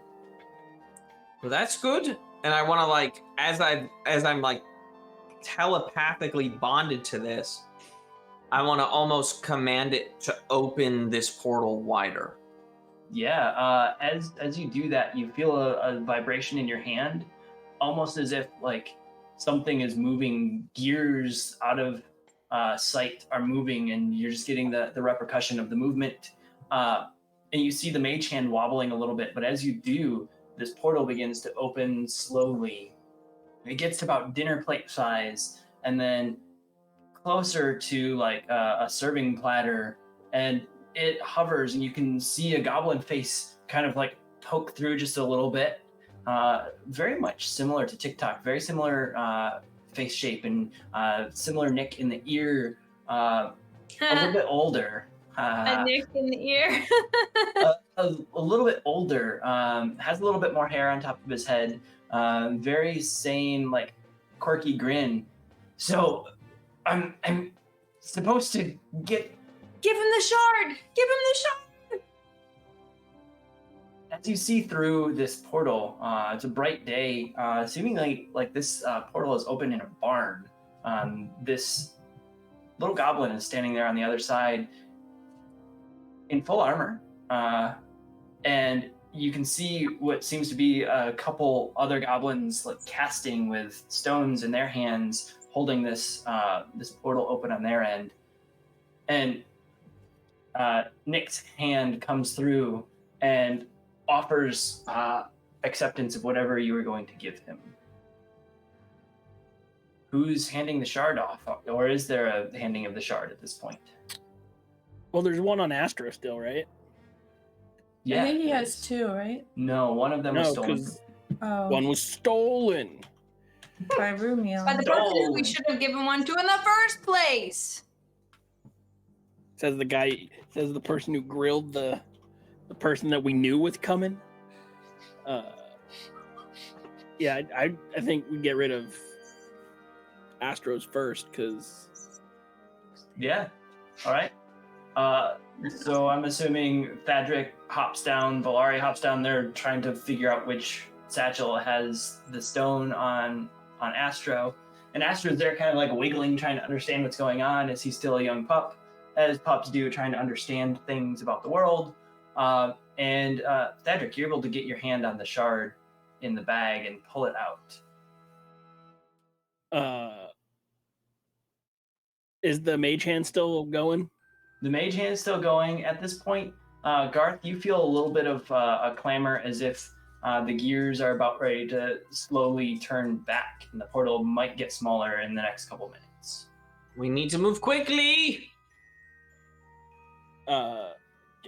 Take it. And I'll hold it up for the hand to grab. Yeah, as you hold it out and up a little bit, the small goblin hand grabs it, and he pulls it through the portal, and there's a crackling buzz as it makes it through the portal, and a little bit of shocks shoot in all directions. And you hear, I got it. It's not glowing as much as it did on your end. Keep it secret. Keep it safe.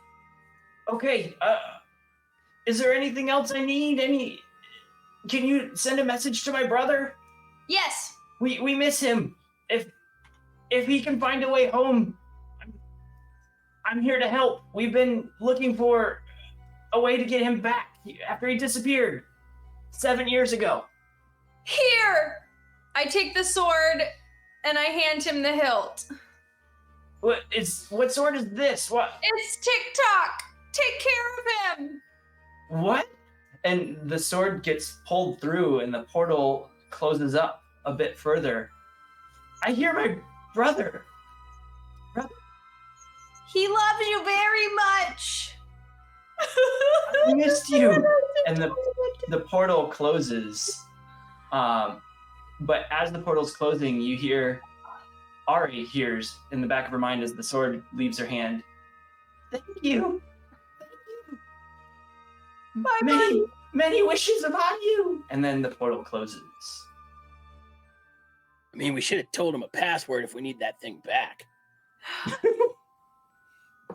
At this point, the glows that were kind of slightly emanating from the bags holding the shards decrease just a little bit more.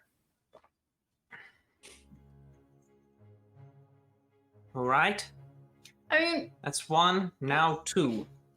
what if we just hit one of the shards on the hammer and see whatever, like, portals look like they're, I don't know, over the deep ocean or peaceful places, and just, like, pop them in random dimensions? What could go wrong, right? What could go wrong? Just depositing inordinate amounts of power randomly. I don't like that plan. Gary Bones! Gary Bones is here. Well, now we got to go help the people, right? Yeah. I mean, yes, I'm gonna collect the book that's there. Yeah. I'm gonna put the 2 crystals in my day satchel. Halfling first. Halfling purse, everyone says. And I'm going to... I mean, we've gotten rid of the 2 that were on. So, but Thadric, you still have 2, yes? No, now we each have 1. Including Astro? No, Astro has none. Didn't we have 7 to start with? It's Cedric has 2. Astro doesn't have any. Oh, yeah. There we go. Okay. yeah. Remember, you made Oh no, yourself 7 again. Uh-oh. Wait. Now why do we have 23 of them? Stop rubbing them together. I mean, we've spread 2 out. I don't know what to do with the rest. We could ask our unicorn friend.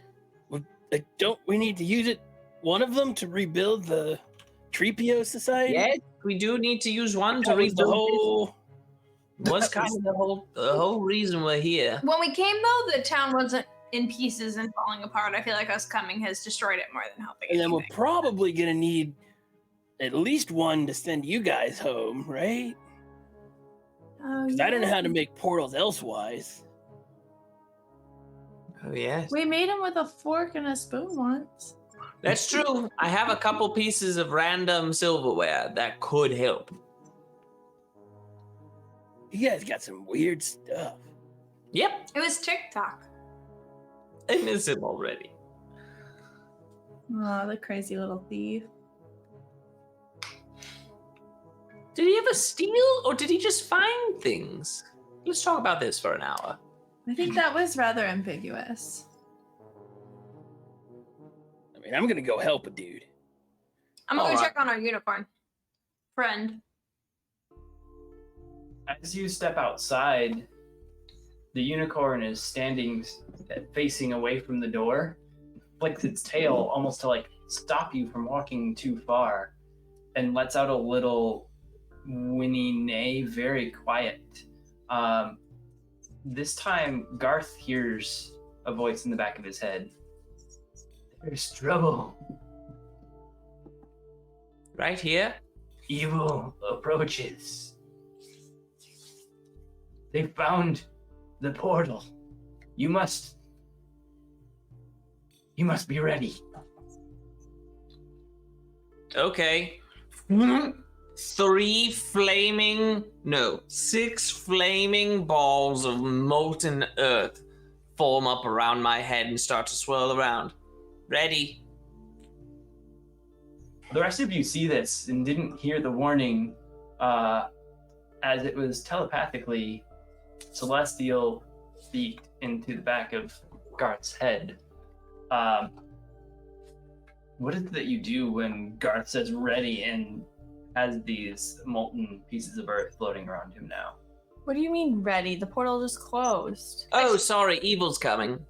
I strike my action pose. But like, I'm almost just a dude. You're always pretty much almost just a dude, if we're being honest. If you would stop resurrecting every body that you see. I'll just let Ari go ahead and get mobbed by 30,000 raptors. That's cool. That's true. Ari's the no, let's not He do that. brought a zombie to life, and I was like, what help is that going to be? And then it kind of drew out every velociraptor and we killed him. And then it's like, well, obviously you got to revivify a unicorn. No, Those sorry, two are unicorn cool. bro. Gotta kill you again. I'm gonna need that life back. Don't do that. Sorry about that. Mistake. I didn't mean to cast it on you. Yeah. I'm just kidding. What kind of It evil? was just a joke. What kind Sorry, of Malari. evil? We're not used to you joking. I'm not even used to you talking.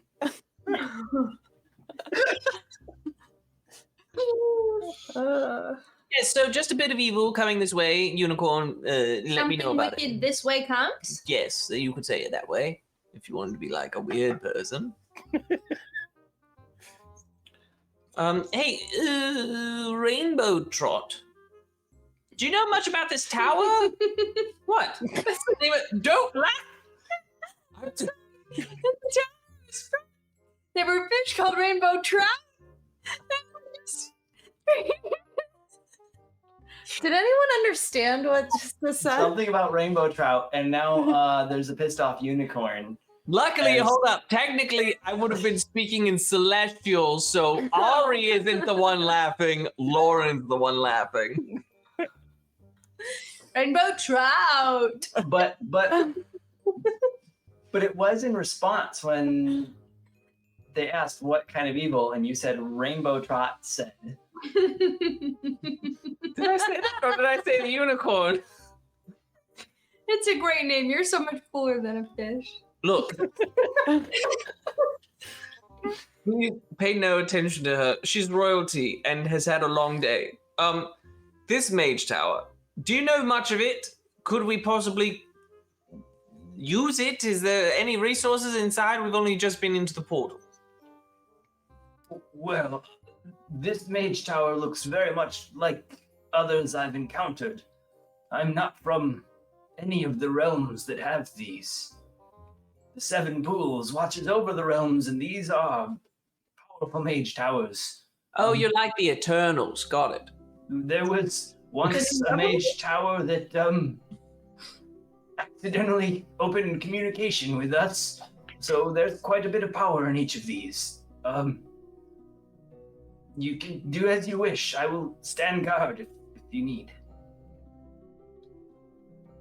Do you all want to, he's offering to stand guard. I know he's not that strong. Do you want to really quick check the tower? Well, No. didn't he didn't someone say the tower talks?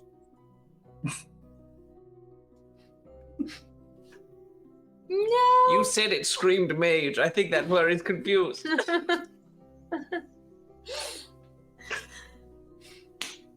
believe the term was nothing that screams mage tower. Yeah. Man, you people. I probably just heard screaming mage tower. I haven't fought anything in a while. And then Valari was screaming.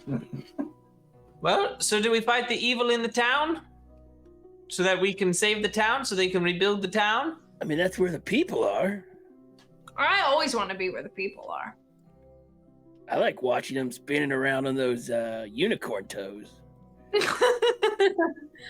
For people, I think they call those feet. What are they called? Feet. Yes, that's the line. All right, so some want to go up into the mage tower, some want to go out into the front, some just want to chill. So, Valari, Thadric, why don't you quickly check the tower? I'm holding up, I reference the meteors. I'm like, I'm only going to have these for a few minutes, so might as well aim them at some baddies, you know? And then we can join you?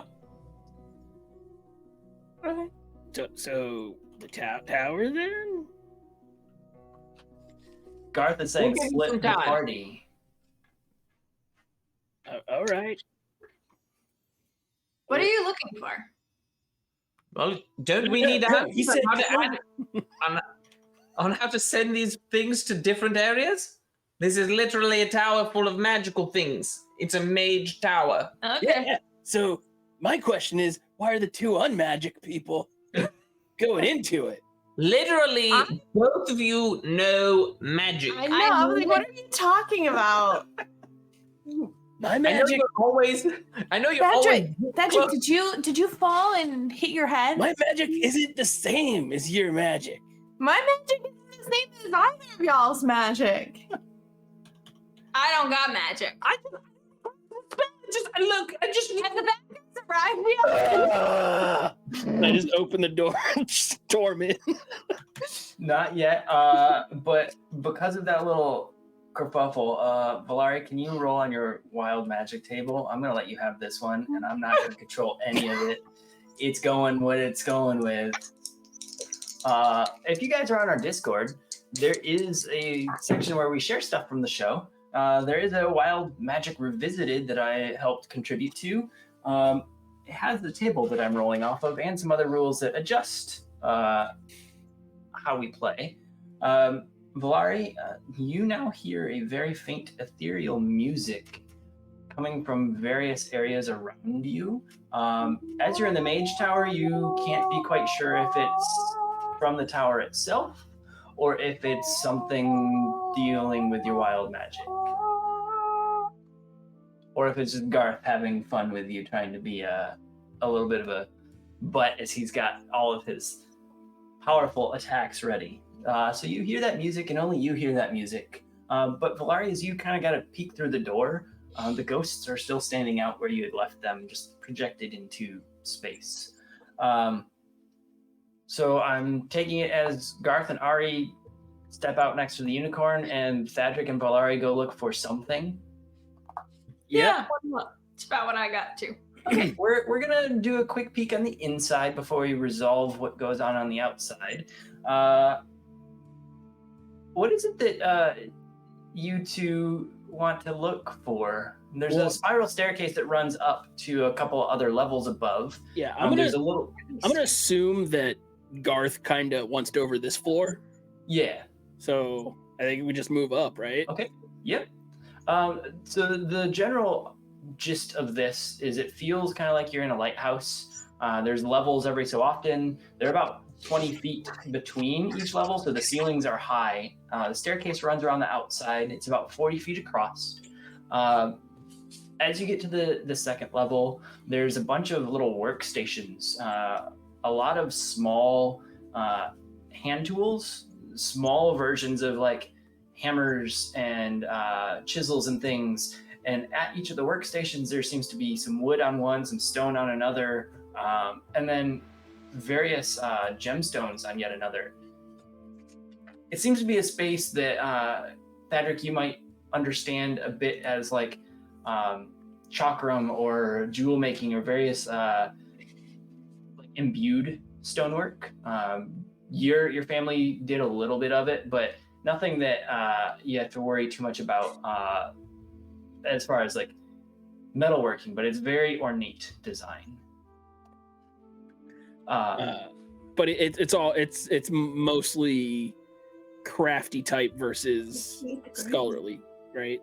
A bit of both. You recognize some of the books that are open on one station that looks to be a bit more like enchantments that are being imbued, but the rest are a bit more like they're just kind of ornate pieces that could go in like a big jewel set. So would I assume that this is similar to how when we forge a blade and enhance it, something like this is probably happening? There's something like that, both magically and visually, happening on this floor.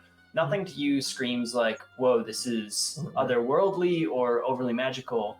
Valari, you see some of this too. You recognize some of the stonework on one of the tables as there's some very, very expensive jewels that you had once been able to see as you were scrounging around at a palace that you were near, trying to just get some food money. So you recognize your brain kind of latches onto like the more like, ooh, valuable, whereas Thadric might latch onto all of the craftsmanship here. Mm-hmm.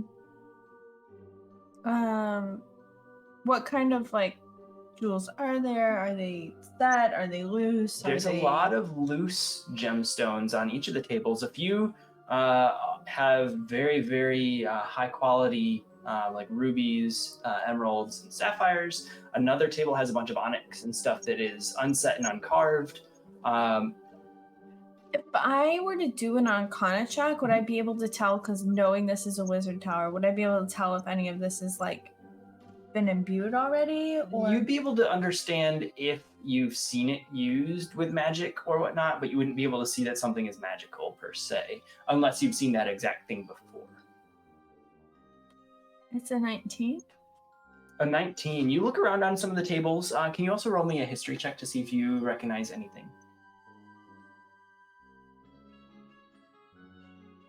It's an 8. An 8. As you're digging through the tables, both of you, Valari, first, if Thadric, you want to roll similar, you may. Valari, you notice a few beautiful ornate pieces.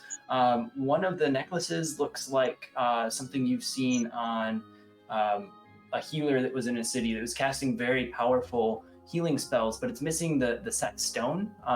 You remember it to be potentially a red or a purple stone that was in it before, but the metalwork and the chain on it is very, very similar to what the healer had used. In the back of your mind, you'd fancy that a pretty penny, but it's incomplete at this point. Thadric, do you wish to investigate anything? Yeah, I got a 27. 27 on what? On the life. Yes, on life. He's life. 27. 27 perception to look through the kind of the highest quality Yeah. crafting your specs. As you dig through the table that you notice to be the most high quality gems, things that are half finished or completely finished, you notice there's a few of them that have hollow centers, where you recognize this to be a potential spot for embedding magical items, whether it's a bone or enchanted piece of wood or other things. The gems are quite large. They're about the size of like a small mandarin, so something that is worth a ton of money, but also very valuable in use for magical items when completed. There's nothing that's completed on the table, but some that are just missing like the magical imbuement. Okay. I'll take note All right. to come back and get all of these when the evil's done. All right. Do you guys wish to continue up to the next floor? Yeah, if there's no signs of struggle or anything, right? Like, why did the tables were just kind of left? The tables just seem to be left, like they had abandoned experiments here. Like recently, or No, everything's very dusty. Oh well, then in that case, I'm gonna go ahead and grab that unfinished necklace and then Okay. a couple gems. Okay, unfinished necklace of healing, a ruby, and a sapphire. Small for both of those. I'm gonna wait to grab stuff later. He said that Valari's pocket. And I said, Garth and Ari are gonna be coming up through here, so. As you guys have that and are heading up the stairs, Garth, Ari, and the unicorn are outside. It's silent for a few moments, and the unicorn gently clops a hoof, and just lets out a little puff of like air from its lips and stares forward. As it stares forward, you see a little bit of the tail flick in a very angered motion. Nothing gentle or soft about it. Up ahead, there's some rumbling of footsteps, a little bit of movement in the fog that seems to be slowly approaching towards the party. I real quick grab my last healing potion and say, "You need this, buddy," and uncork it and like hold it to the unicorn's mouth if it'll accept it. He looks at you and the potion and pulls his head back as to not allow you to give it to him. Garth, in the back of your mind, you hear in Celestial, "You might not be able to take this fight, but if you could knock a few down, I will protect the tower as long as I can."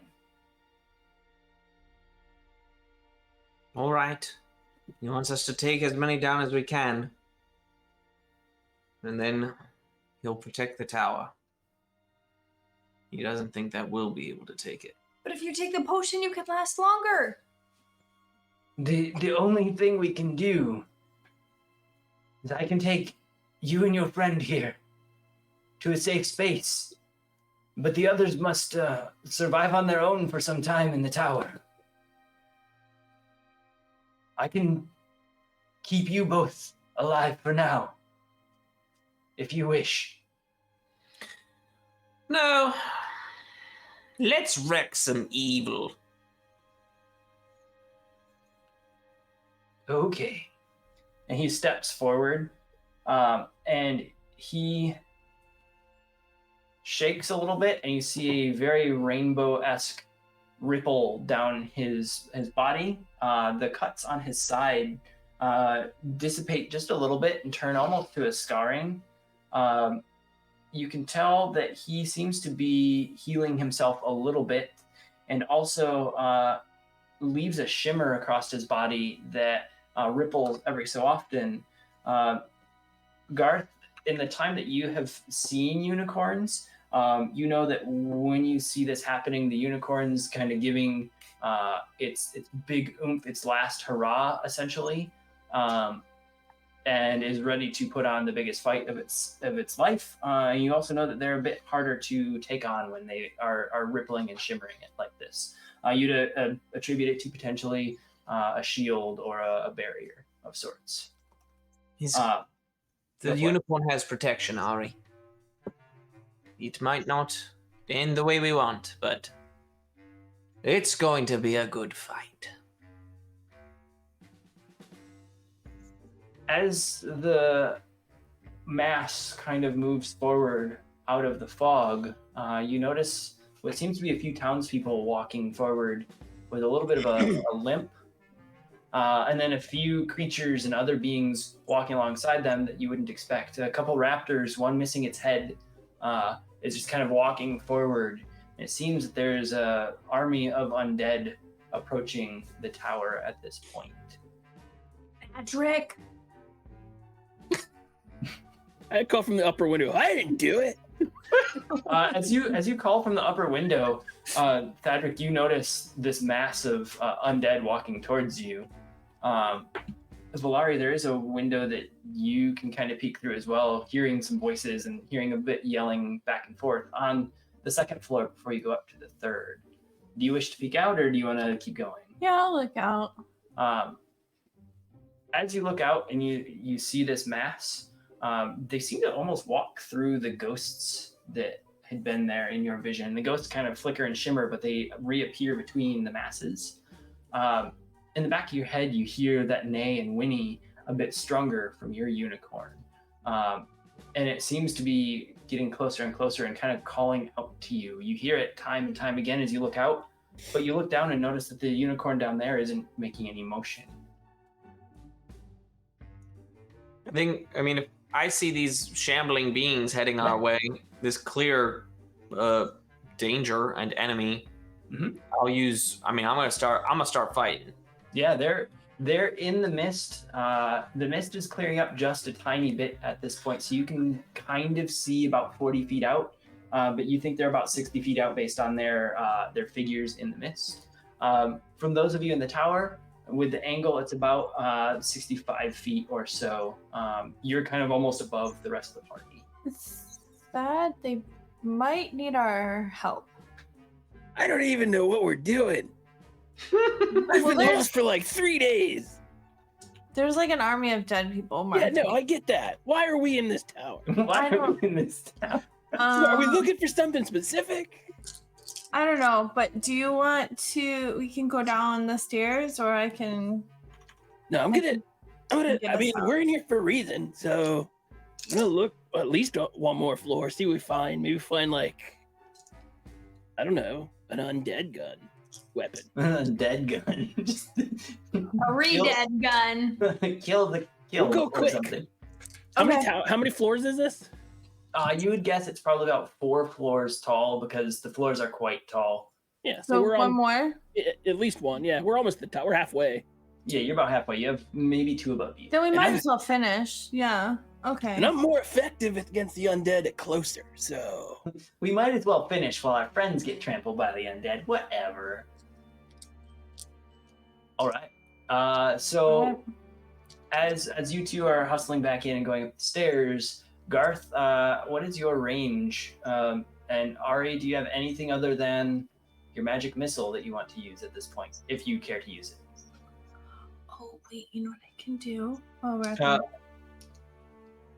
My range from this is 120. So the masses, as they're coming closer, and you're starting to see shapes coming out of the mist a little bit, is well within range. The closest is about 45 feet. The furthest you can see before it gets kind of swept into the back is about 60 feet. So I'm I'm hitting the front lines as best as I can. I'm gonna send 2 bolts as a bonus action. I'm sending 2 of these meteors out. Okay. And they have to roll a dex saving throw. And it hits within a range, right? Yeah, any within 5 feet of it. Okay. Perfect. So I have a handful of numbers here. I'm gonna just double up.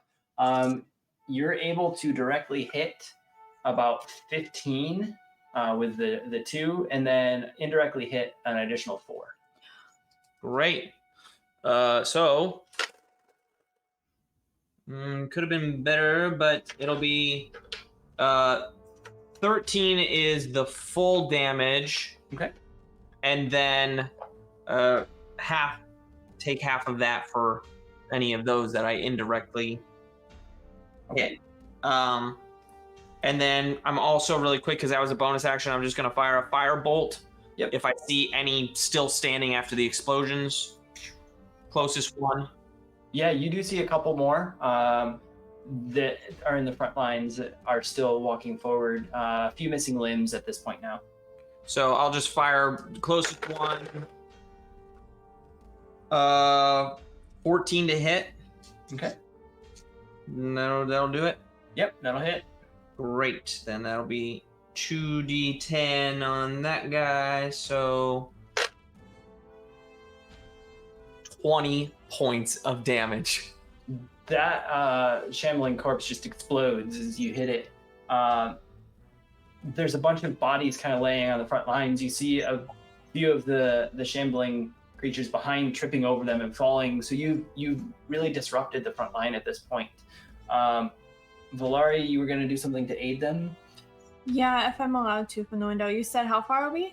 You're about 65 feet from the front lines, and you're seeing, as you're looking out the window and Garth is throwing these meteors. Oops, sorry for hitting that, guys. So he's throwing his meteors and then firing off a firebolt and blows one up, and you're able to jump in. We're not in any specific turn order, so Ari, if you have anything, Tadric, if you have anything, we're just going to kind of go as is at the moment, as the mass hasn't encroached upon you fully. I want to throw a chromatic orb into that mess. Okay, chromatic orb it is. Sorry, this is running really slow. We'll do... What type of damage are we rolling? We'll go with the classic. Complete and utter annihilation? Complete and utter annihilation, yeah. That's the damage type. Perfect. Yeah. So lightning. Okay, so... I'll save that for a minute. Okay. Oh, okay. Shit, I should have used it. I rolled, but can I use my You're what? nat 20? No, you rolled. Okay, well, I rolled, but I could do it again. If I want. You have an aspirin. That's a 12. A 12. You're able to clip one creature in the front and send some shock through it. And as it gets shocked, it hits a couple that are shoulder to shoulder with it with a little bit of damage. So let's roll your damage on the one shambling mound. Fortunately, you guys are hitting zombies. They're basically barn doors. If you can hit a barn door, you're decent. Oh, geez. Wait, no. Don't challenge me. Don't challenge me. I'll miss it. I'll hit my friend. I'll miss it good. Man. 6, 8, 15, 20. That zombie explodes and sends electrified bits into the group. You see a few others kind of get zapped and one falls over, doing very minimal damage, but causing more disruption in the front of the group. Can you roll me any die, and if it's even, it does more. If it's odd, it doesn't do anything more. I think that's a 15. That's 15. So you see a bolt of electricity shoot up into the air, and it doesn't hit anything else around it, but you feel like there's an extra empowerment on you at the moment. All right. Ari, anything to add in here? The only distance I have is my my magic missile axe. So I'm gonna sheathe or put my hammer on my hip and pull out the magic missile and just pew, pew, pew, fire it kind of down the row. Are you going to use all charges, some of the charges? I'm just going to use all the charges. There you go. So I believe it's got 3 uses. Does. And you'll get, 3 missiles out of that? Yep. So you'll hit 9 things. Woo! Okay, so this first one is 10, 11, 13 points of damage from the 13 first points of 3. damage. We will let that go across the board, so you don't have to roll all of them. As you're just kind of firing at the line, and I'm imagining this in slow-mo, action hero style, just boom, boom. the unicorn tail whipping, and Garth is throwing stuff, and you see Valari's orb come in. You're dropping some of the front line as well, and causing a real backup, a slowdown of the creatures from getting to you too quickly. So there's kind of a sandbag wall that now the ones coming over it have to clamber over and fall and deal with it. So you've definitely given yourself enough time. Also screaming ferociously, so As Rari does. there should be fear. There you go. And then I'm gonna put that back and grab. You know what? I'll keep my axe out actually. Without a shield. Oh This is gonna be either a nice bloodbath or no, never mind. I'm putting it back, and I'm gonna take out my. Yeah, the hammer.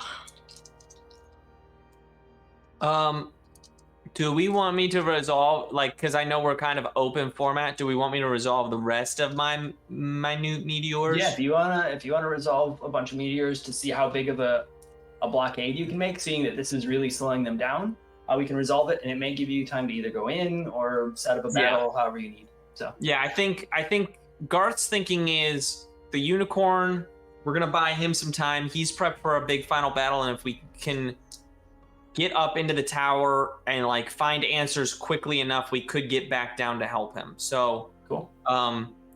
So we'll just go through the last 4 meteors. Perfect.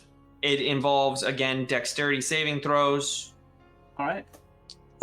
Also, quick change. I'm grabbing my sword, not my hammer. All right. Perfect. We have 2 really, really lows, an 8 and a 10 here. Yeah, that's easy peasy. So, And we'll just use your first roll. yeah, so this one is a total of, so this would do 12 fire damage. All right. And you want to just count that for the next set as well? Yeah, we'll just count it across because that's enough for most of the smaller, like, townsfolk type zombies here. You're able to make a nice wall of undead and blast a few bits in their lines that anything that gets through is like a solo one here and there very slowly at this point. You guys have a body count of 40 or 50 kind of lined up, and it's really rough terrain. As an undead kind of climbs through, the unicorn flicks its tail in happiness at this point and just rushes up and gores it and throws it back into the masses. Garth, in the back of your head, you hear, "I think I can manage for now. Do what you wish. I'll be out here." And you see him go and turn and just like use his back feet and kick 2 more back over the wall, and they go flying up into the mist. And you just imagine them flying for 40, 50 feet, and the unicorn is just in his zone right now, keeping the lines as clean as possible for you. I'll yell for Panthros to help. Panthros goes rushing out, and at that point, tackles and mauls a zombie that came across the wall and just leaves it near the wall and continues to try and build up and tackle anything that gets across. You do see them working together. Panthros leaping off of the back of the unicorn at one point and mauling a handful that come across. And you all kind of stop and just jaws agape for half a second to watch the beauty of these 2 beasts fighting together before like knocking yourselves out of that moment and continuing with what you want. Yeah, I'll say to Ari, since she hasn't been hearing from the creature, I'll just say, they're fine for now. Let's go see if we can finish with this tower, and then we can move on if needed. And then up to the next floor. Up to the next floor. Garth and Ari, do you rush to catch up, or do you want to stop on the second floor as well to see what's going on as Valari and Thadric are making their way up to the third? Yeah, I want to point? stop on the second floor and take everything that Thadric was going to come back for. All right. Do you have a bag of holding? No, I would my mentality this is would why be Thad doesn't have anything. my mentality would be if they're not on this floor, they've cleared this floor. Yeah. So, Yeah, I'm just looking for friends. Wow. Thank you for being open and honest with us. As we hear it here first, Ari is just looking for friends. Shoot, try moving during a pandemic. You guys are able to rush up to the third floor, and this third floor is pretty well scorched with pockmarks all over.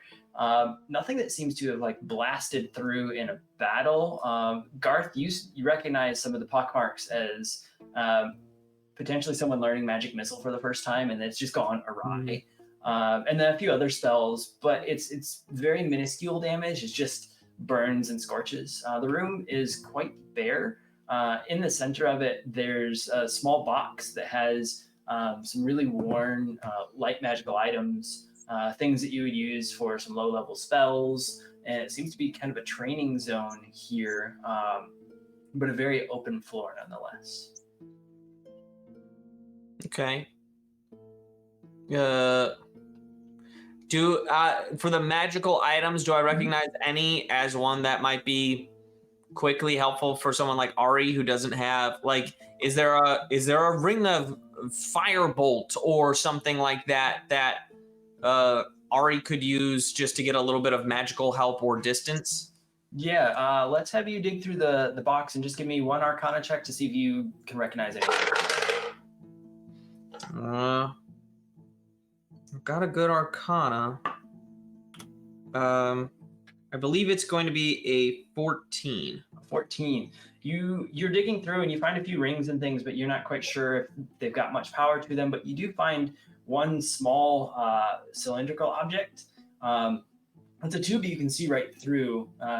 Can't be very long, only 4 or 5 inches. The inner tube is about 2 inches in diameter. And it's a very thin walled, so it's very fragile. But you recognize this as something that you're able to, with just a breath, blow through one end and shoot flame up to about 15 or 20 feet. It's only got about 2 or 3 uses in a day, but you're like, this could give some light magical experience here. So you see this as just an intro to magic, but something that a non-magic user would be able to benefit from. So I'll grab it and then kind of like, because I'm guessing I'm behind Ari, I'll just be like, Ari, quick, another. I know you out with the magic missiles. That'll help give you a breath weapon at least a couple times in a day. Is my breath that bad? No, just put up and blow through it almost as if it were a horn, and it'll spray fire. Okay. But make sure I'm not in front of you when you do it, please. No deal. No deal. And you do notice there's some writing around one end, and then it seems to be scorched on the other end, so you would understand roughly how to place it, hopefully, when using it. But there's nothing really else on this floor. It's very barren and empty. Keep going. As you rush up to the top floor, there's a very eerie hum about this floor. On it, it seems to be quite empty except for a few tables on the sides. And on the tables, there's piles of various magical items. In the center, there's a weird wear on the floor, almost as if someone had like scuffed around in the center and like walked in circles. But there's no like wear pattern that you'd see from feet. Instead, it's just a very light encavement into the floor of wear. The room feels very similar to another room you'd been in many, many months ago that harnessed some energy for opening the portal that Keth was in. On guard. I didn't bring a sword, but... Oh, you were just saying be on. Like, be on guard. Yeah. Everything else about the room is fairly normal. It does have a lot more windows to this, as this is the top level of the tower. You can see there's a little walk space around the outside of the tower. Not so much like a porch or patio, but something that could fit a few humans or beings walking around as if to survey the land or the town, or to cast from the tower top here. You would believe you're about 70 feet up at this point. I want to check out the window and see what's the haps down below. Yeah. As you look down below, you still see the battle going on. There's a bit more commotion getting over the walls, and the wall itself is kind of slowly moving towards the tower. So the creatures down there are doing their work, but it's getting harder and harder to hold back the masses. There's a few hundred bodies now of various creatures, not just townspeople, but you see potentially creatures that came from the wilds, a few larger creatures that had fallen as well. It seems you still have a few minutes before things get dire, however. I want to start searching the tables and the items just to see if anything looks helpful or of use. I don't know what that would be.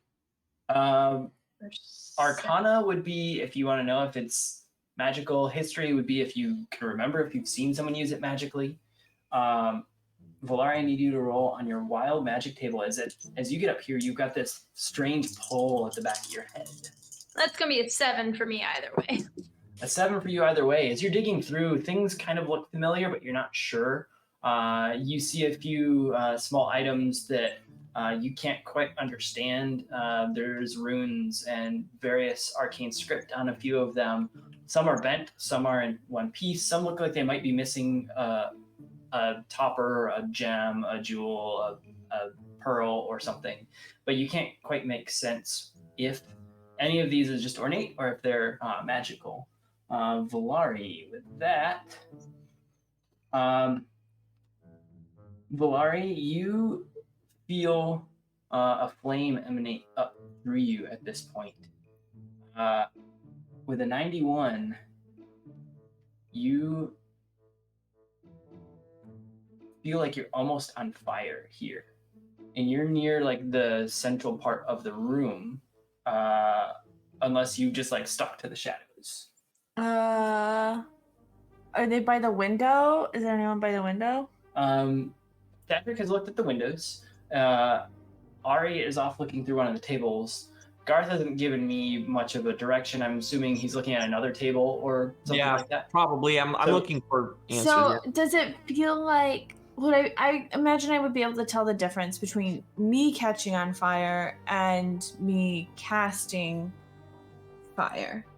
It feels like something's welling up within you that wants to explode with like outside of you, and you only have a matter of a second or two to react. Okay, I want to run to the window, and if that is there, I'm like, get the F away. I mean, there's lots of windows. Well, yeah, there's windows in all directions. Well, I'll go to one wherever. Okay. So just push me over the tower. Let's say there. Thadric's looking over, I believe, the north side, kind of looking into the battle. You've come up around like the southeast side. The others are looking at the tables off to the west side. I mean, ideally, if I'm going to cast fire, my thought was I'd run to the window and it would just go towards the things we want dead, anyways. Yeah. All right. So you hustle away from the group and look out from another direction. You're a good 30-ish feet from most people at this point, as you kind of backed away, not sure as you felt the fire, and you actually explode with a fireball on you. And yes, this does match up. Look at our sheet. So that means I will pull this number for you. You take 29 points of fire damage, but you can half that. You round down. This fireball hits and blows a few of the windows out on the far side. The rest of you hear the explosion at the top, and flame kind of bursts in through the windows. And as it catches your attention, you don't see Valari around, as she had kind of ducked around the corner in hopes to not hit you and maybe direct something elsewhere. You said there was like a catwalk situation? Yeah, and she kind of stepped out to the catwalk hoping to like do something over the side, is what she'd explained there. Yeah, I'd go out my window as well. You just start looking around and calling her name. Yeah, just see where she is. Valari, you have a ringing in your ears, but you hear them calling out. Do you respond in any way? Well, am I still on fire? You're able to pat out the bits of flame on you as you haven't like caught fully. You just kind of exploded with it. Okay. I'm like, yeah, I'm here, and I imagine I'm like leaning against the wall and sliding down to sit on the floor, because like on top of everything we've done all day, now my wild magic is just like, this is like totally ridiculous, right? And so I'm like exhausted from all the spell casting and also from fighting it and all this stuff. I'm just like sitting against the wall on the floor outside. Hard. Thadric's able to come around the corner and see Valari sitting outside. And as you move about and hear her voice, you're able to kind of see a boot sitting near one of the windows and hear her voice speaking as she's sitting outside. Garth, as you're looking through the tables, you're not seeing much more than there's one bent fork that reminds you of the rest that you have from TikTok. But otherwise, most of these objects seem as if either someone sapped the magic out of them or they weren't magical in the first place. I'll take the fork just because if we need a portal, I need as many bent silverware pieces as I can get. There you go. I mean, I could just make you bent silverware pieces. And that's what Thadric uses his time for, is making bent silverware. But no, I make them. I don't make regular ones then bend them. I make them bent. You make them pre-bent. Oh well, no. We need. Like, wouldn't understand. We need real ones that get bent, and then they're magical at that point. Yeah. So when you bend Grandma's fork at her house unintentionally, it's magical at that point. You know what other silverware is magical? The plastic ones that your grandmother's been using for like 20 years at all the family reunions. Mm-hmm. Yep. Magic.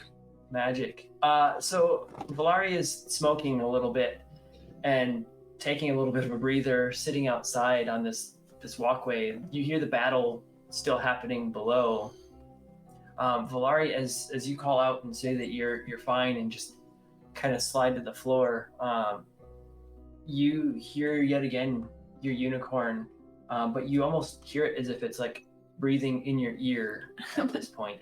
What do you want? I just wanted to see if you were okay. I kind of just like ignore Thadric though, because I'm so like in my own mind at that point. You feel the breath on your neck and like almost feel like a nose bump up against you somewhat lovingly, like the one or two times you've met it and had no reason to have it fight. Mm-hmm. But it's not there as you reach for it. So he sees me go like this. Yeah. Yeah, can I stick my head inside and be like, guys, I think she's broken. Then heal her. That's like your thing, man. No, it's not like ouchie broken. Oh. Gotcha. Let's be quick then. Garth, I'd like to go around the room and like maybe even investigate the worn pattern in the floor, see if that has any correlation to anything magical that I've encountered. Yeah. Let's do an Arcana check or an investigation check, whichever you wish. Can't roll those. Ari, Thadric, Valari, anything you're doing is Valari's having a moment on the walkway. I'm just making sure she doesn't like jump off or nothing. I don't think I have the energy to jump off. I could cast Featherfall on myself. 15? A 15 on what type? Arcana. You look at this wear, and as you look at the wear, you almost understand it to be as if the floor has been compressed, and you recognize a few things such as potential movement of objects to compress it, like a weight, obviously. But then you also recognize a few spells cause a very physical draw or push as you know, like throwing your baguette causes a little bit of a push. Yeah. So you understand this to be something magical has occurred here. And generally speaking, the wear and the compression here isn't just it happened one time, but time and time and time and time again. So this is a very trafficked magic spot, but you're not quite sure of all the things that could cause it. You do recognize that potentially, as you felt the portal pull back on you earlier, maybe there's something to do with that, but it could also be that people were summoning things here and causing matter to form. So there's plenty of understanding that could have happened, but no direct, like, this is the one thing. Gotcha. Okay.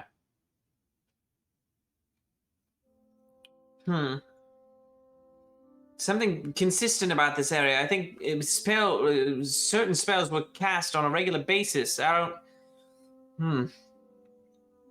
That's what's worn this in. What do we do with that?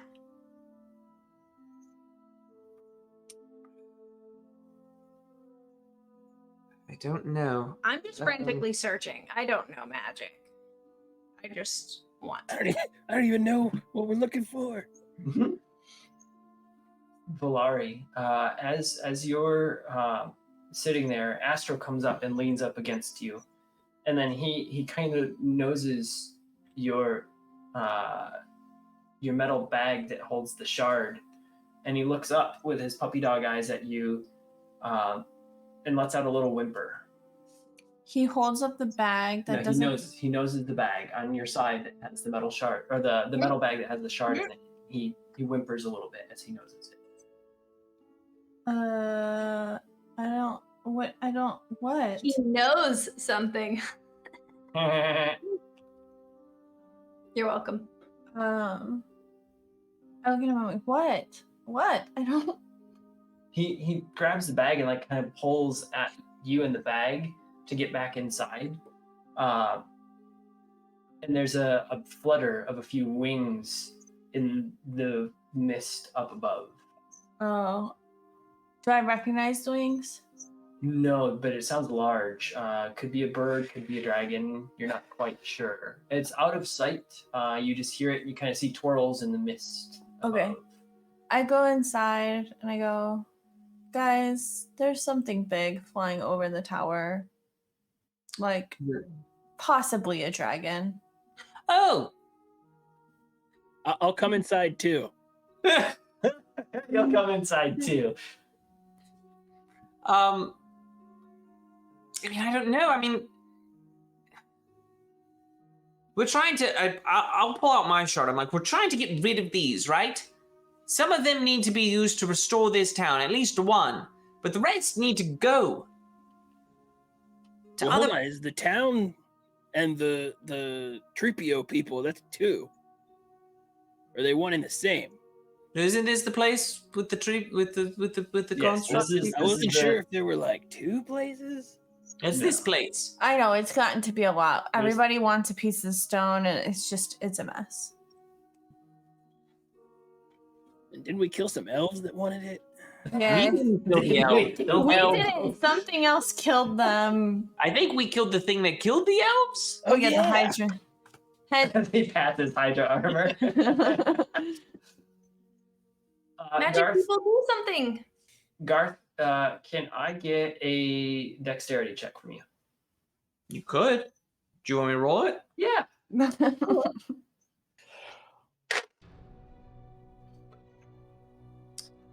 Dexterity check is gonna be a 14. 14. As you're like exclaiming, we got to get rid of these things, you like throw your hands up in the air just a little bit as you're speaking with your hands, and the shard just bounces to the floor and falls onto more or less the center of the impression. And as it does that, a bunch of tiny portals pop up everywhere in the room, and then one big one floats above the shard.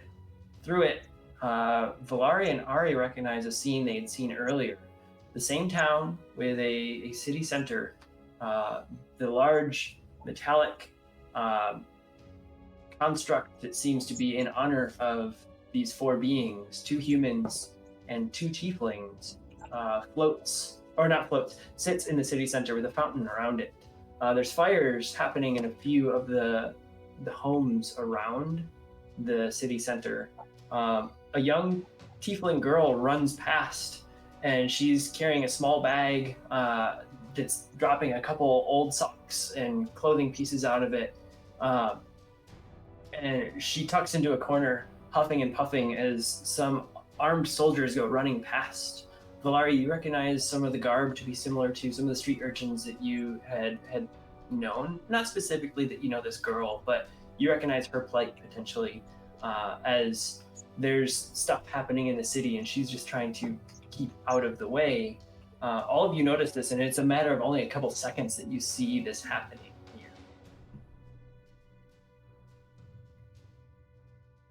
Okay, well, I guess that does something. This one portal stays open just a little bit longer, and the piece on the floor vibrates and kind of shudders across the center of the room, but stays in its place, as if you've almost opened up a magical nature of this floor. Guys, what if I take this gem and go through that portal? That would take care of the one. Is that even our? Is that our home? Now, thinking about the engagement with the librarian, he showed you a poster he said was from your realm. And that's the statue. The statues very much mimic the poster. So it does seem to a little bit of your recollections that could be, or is a very high chance to get you close to what might be the realm Valari, Ari, and Garth had come from. We don't have much time. I'm sure my magic has been pulling me to this all day. If that's what's going on, then you should go. We'll find other portals and we'll find you back home. Wait, will you be all right on your own? I mean, I know you've got Astro, but I've been on my own all but these last 2 years. I'll be fine. I have a feeling I won't be alone. well, Okay. all right. Here, Garth really quick pulls out the crystals and casts Mage Hand and like throws it to the other side of the portal, and he just to buy them a little more time. Just because Garth, you're holding it there. You feel that you've got a little bit of time, but only maybe 3 or 4 minutes. I give Astro a hug and I say, "You can choose what you want to do, buddy. It's up to you." He looks across the room and then steps towards the portal and kind of looks into it and then looks at you and wags his tail like there's a sense of adventure going on.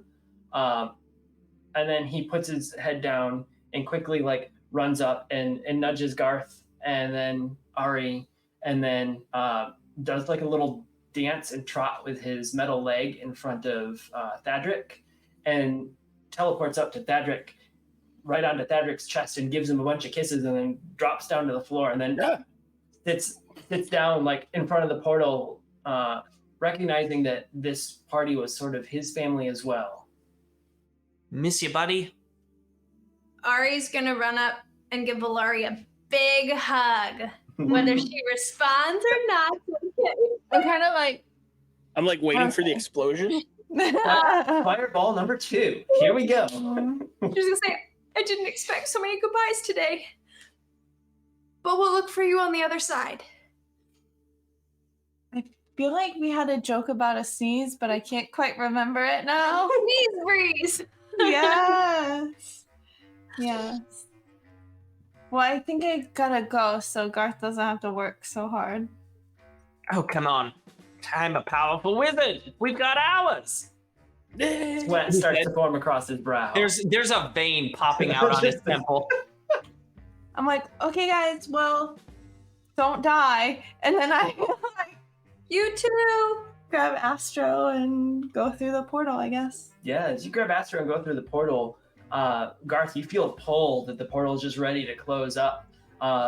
Valari, with her satchel at her side, feels a big shudder and shake of the stone, and the stone on the floor that was kind of keeping the portal open reduces its glow even further, and that's reducing the power of this portal, so it starts to close fairly quickly. As it's closing, Garth calls out, "You realize if I ever bump into you at a pub, we're having a very long talk." As the portal closes up, we're going to stay on this side of the portal for a couple minutes, and then we'll talk about what Valari sees. So on this side of the portal, the flutter of wings stops, and you hear a loud crash and skid. The room goes kind of quiet, and the battle outside seems to go even quieter at the moment. The glow of the shard now a lot fainter than it was a couple days ago, and it stopped vibrating and bouncing across the floor. So Garth is able to pick up the shard and continue on, but there's an eerie quiet that's outside. Just so for my clarity, Yeah, shard count. Garth now has 2. Garth has 1. Valari took hers with. So Garth and Ari each have 1. We gave Astro's to TikTok. To TikTok, Mhm. yeah. You have 2, Garth has 1, I have 1. So you guys have 4 now. Well, one of the ones that I gave, oh yeah, it was Astro's, I guess. Mm-hmm. Yep. Romeo So 3 are stole one gone. of Astro's, and then Astro's went to 7, Nick, so then he had 3. none, Is 4. and then I took 1. So you But guys this have one's 4. still here. Yes, there are 4 there. Garth, Ari, each have 2. Thadric, or each have 1. Thadric has 2. Okay. Yep. Perfect. So the battle goes eerily quiet outside. I want to go look at the window. As you look out the window, you notice there's a skid mark through the battle. Something had fallen from the sky. It seems to be a very zombie-like dragon. It's not a full bone dragon, but there is very little flesh on the bones and fallen into the midst of the zombies. Half of the zombies that weren't hit have just seemingly like started slumping over. There's a small amount remaining, kind of clamoring towards the mage tower, and a couple just walking off to other sides. Panthros is standing there huffing and puffing, and then just like pounces with a little bit of energy to take one down. And then the unicorn, with far less energy, stabs another one and skewers it with its horn, and just drops it on the floor, no longer throwing it. It seems that the battle is waning quite a bit at the base of the tower. But there's a hum that comes from out over the ocean, and the hum is accompanied with a light, and the light kind of shows a little bit of the edge of the cliff space that is only a little bit further. If you guys would have continued through the town square, it would have only been about 30 or 44 more feet before you were to have just hit the cliff edge that is now the new line of town. Most likely the front of the citadel that sat on the seaside where the council had been set. The hum comes from that side of the water, and a glowing figure comes up above where the council building had sat.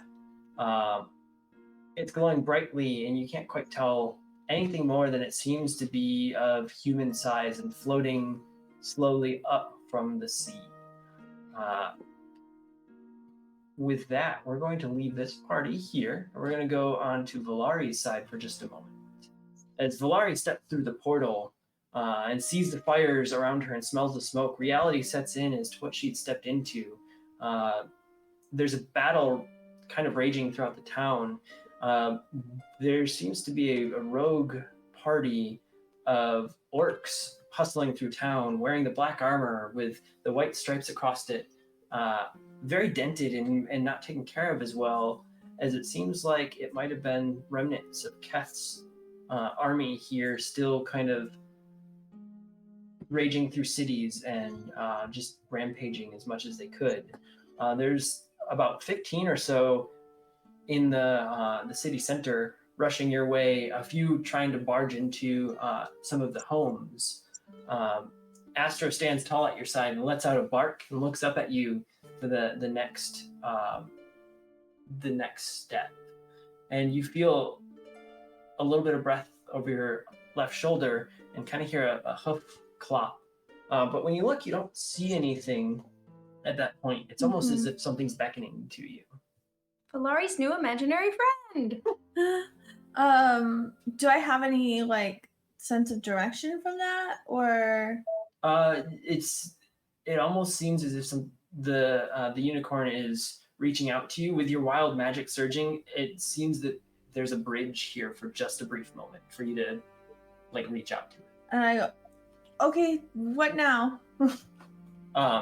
You kind of get bumped to the side a little bit, and you see the unicorn you've seen a few times step forward and look at you and flip its tail a little bit. In the back of your mind, you hear, "Okay, we're gonna do this. Step aside." What? Step aside? Step aside. I step to the side. As you step over to the side, you're near the young girl who had been like hustling out of the way. You hear, "Miss, get out of the way! The orcs are coming! The orcs are coming!"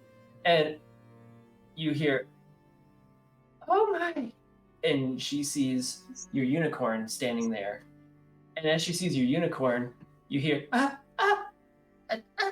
and you see her point past you, and a handful more unicorn show up next to the one that you recognize. And you hear a foot clop, and they just run through the city, gouging these orcs out of the way and throwing them in different directions and trampling a few of them. And you hear the small child, Did you do? Was that? What is it? The unicorns. It's an army of unicorns, obviously. As Valari says that, she's made an impression on this young girl, and these unicorns are ridding the city of some of Keth's remnants. We are going to end Valari's storyline here. Open, and she is now becoming a hero of what could be her hometown. Okay, it was a blessing of unicorns. It was a blessing of unicorns. Sorry. A blessing of unicorns. Mabi. Rampaged this city. A murder. I like that one better. Especially in this case. We're going to see who our winner is of these dice. And we are going to take a look at that here, but we're also going to queue up for another stream. So stick with us for just a second. We're going to raid another stream as we announce our winner, and we'll get in touch with them. Here it is. Scott Denuzo, you are a good supporter here. These dice are going to you. So, Scott, thank you for all of your support and being here on almost every episode. We've seen you for quite a bit for some time, so we're so happy to have you here. All the bits, all the subs, all the gifts. All the things. All Good the job, things. Butts Denuzo. Butts Denuzo, we are paying you back here with the winner of the giveaway. So, thank you for entering. Butts Denuzo 1. We will be doing giveaways on our next 2 episodes. Bring your friends, bring your family, have your mom win some dice and give them to you for Christmas or whatever holidays coming up next. You are not disqualified from winning if you've won before. No, we only disqualify our cast, our current active cast. Yeah, sorry guys, I can't win. Wait, so now Lindsay's good? Lindsay technically active cast. She's just active on cast. hiatus. She's gonna be on hiatus for the next few episodes. I'm sorry, Jared. I can't do the shows anymore. So she would rather have free dice than. I'm kidding. I already have wonderful blacksmith. I'm gonna wait to quit until we get the new sets. I know, right? Those are the ones. Get me in, coach. Cowards fall, everyone dies. I am now just a DM telling my story to the screen. Everyone else is winning their free dice, and I'm sitting here all on my lonesome. But with that, Jared, who are we rating? We're going to visit our friend Crag because he came and visited us. Yeah, Crag. Came and visited us. Everyone, just say hi to Crag. He does a lot of fun stuff. Follow him because if you're a morning person, he does morning, what does he call it? Carball? It's Carball now. It's Carball now. So he does morning Carball. He does evening Carball. Join him. He also plays with viewers. Does he do Legos? Oh yeah, he does a lot of things. Say hi for us, and if you haven't joined, click that button, and we will see you. Follow our Instagram. We'll see you not in 2 weeks, but on the 3rd week of July. So we've got a little break. See you soon.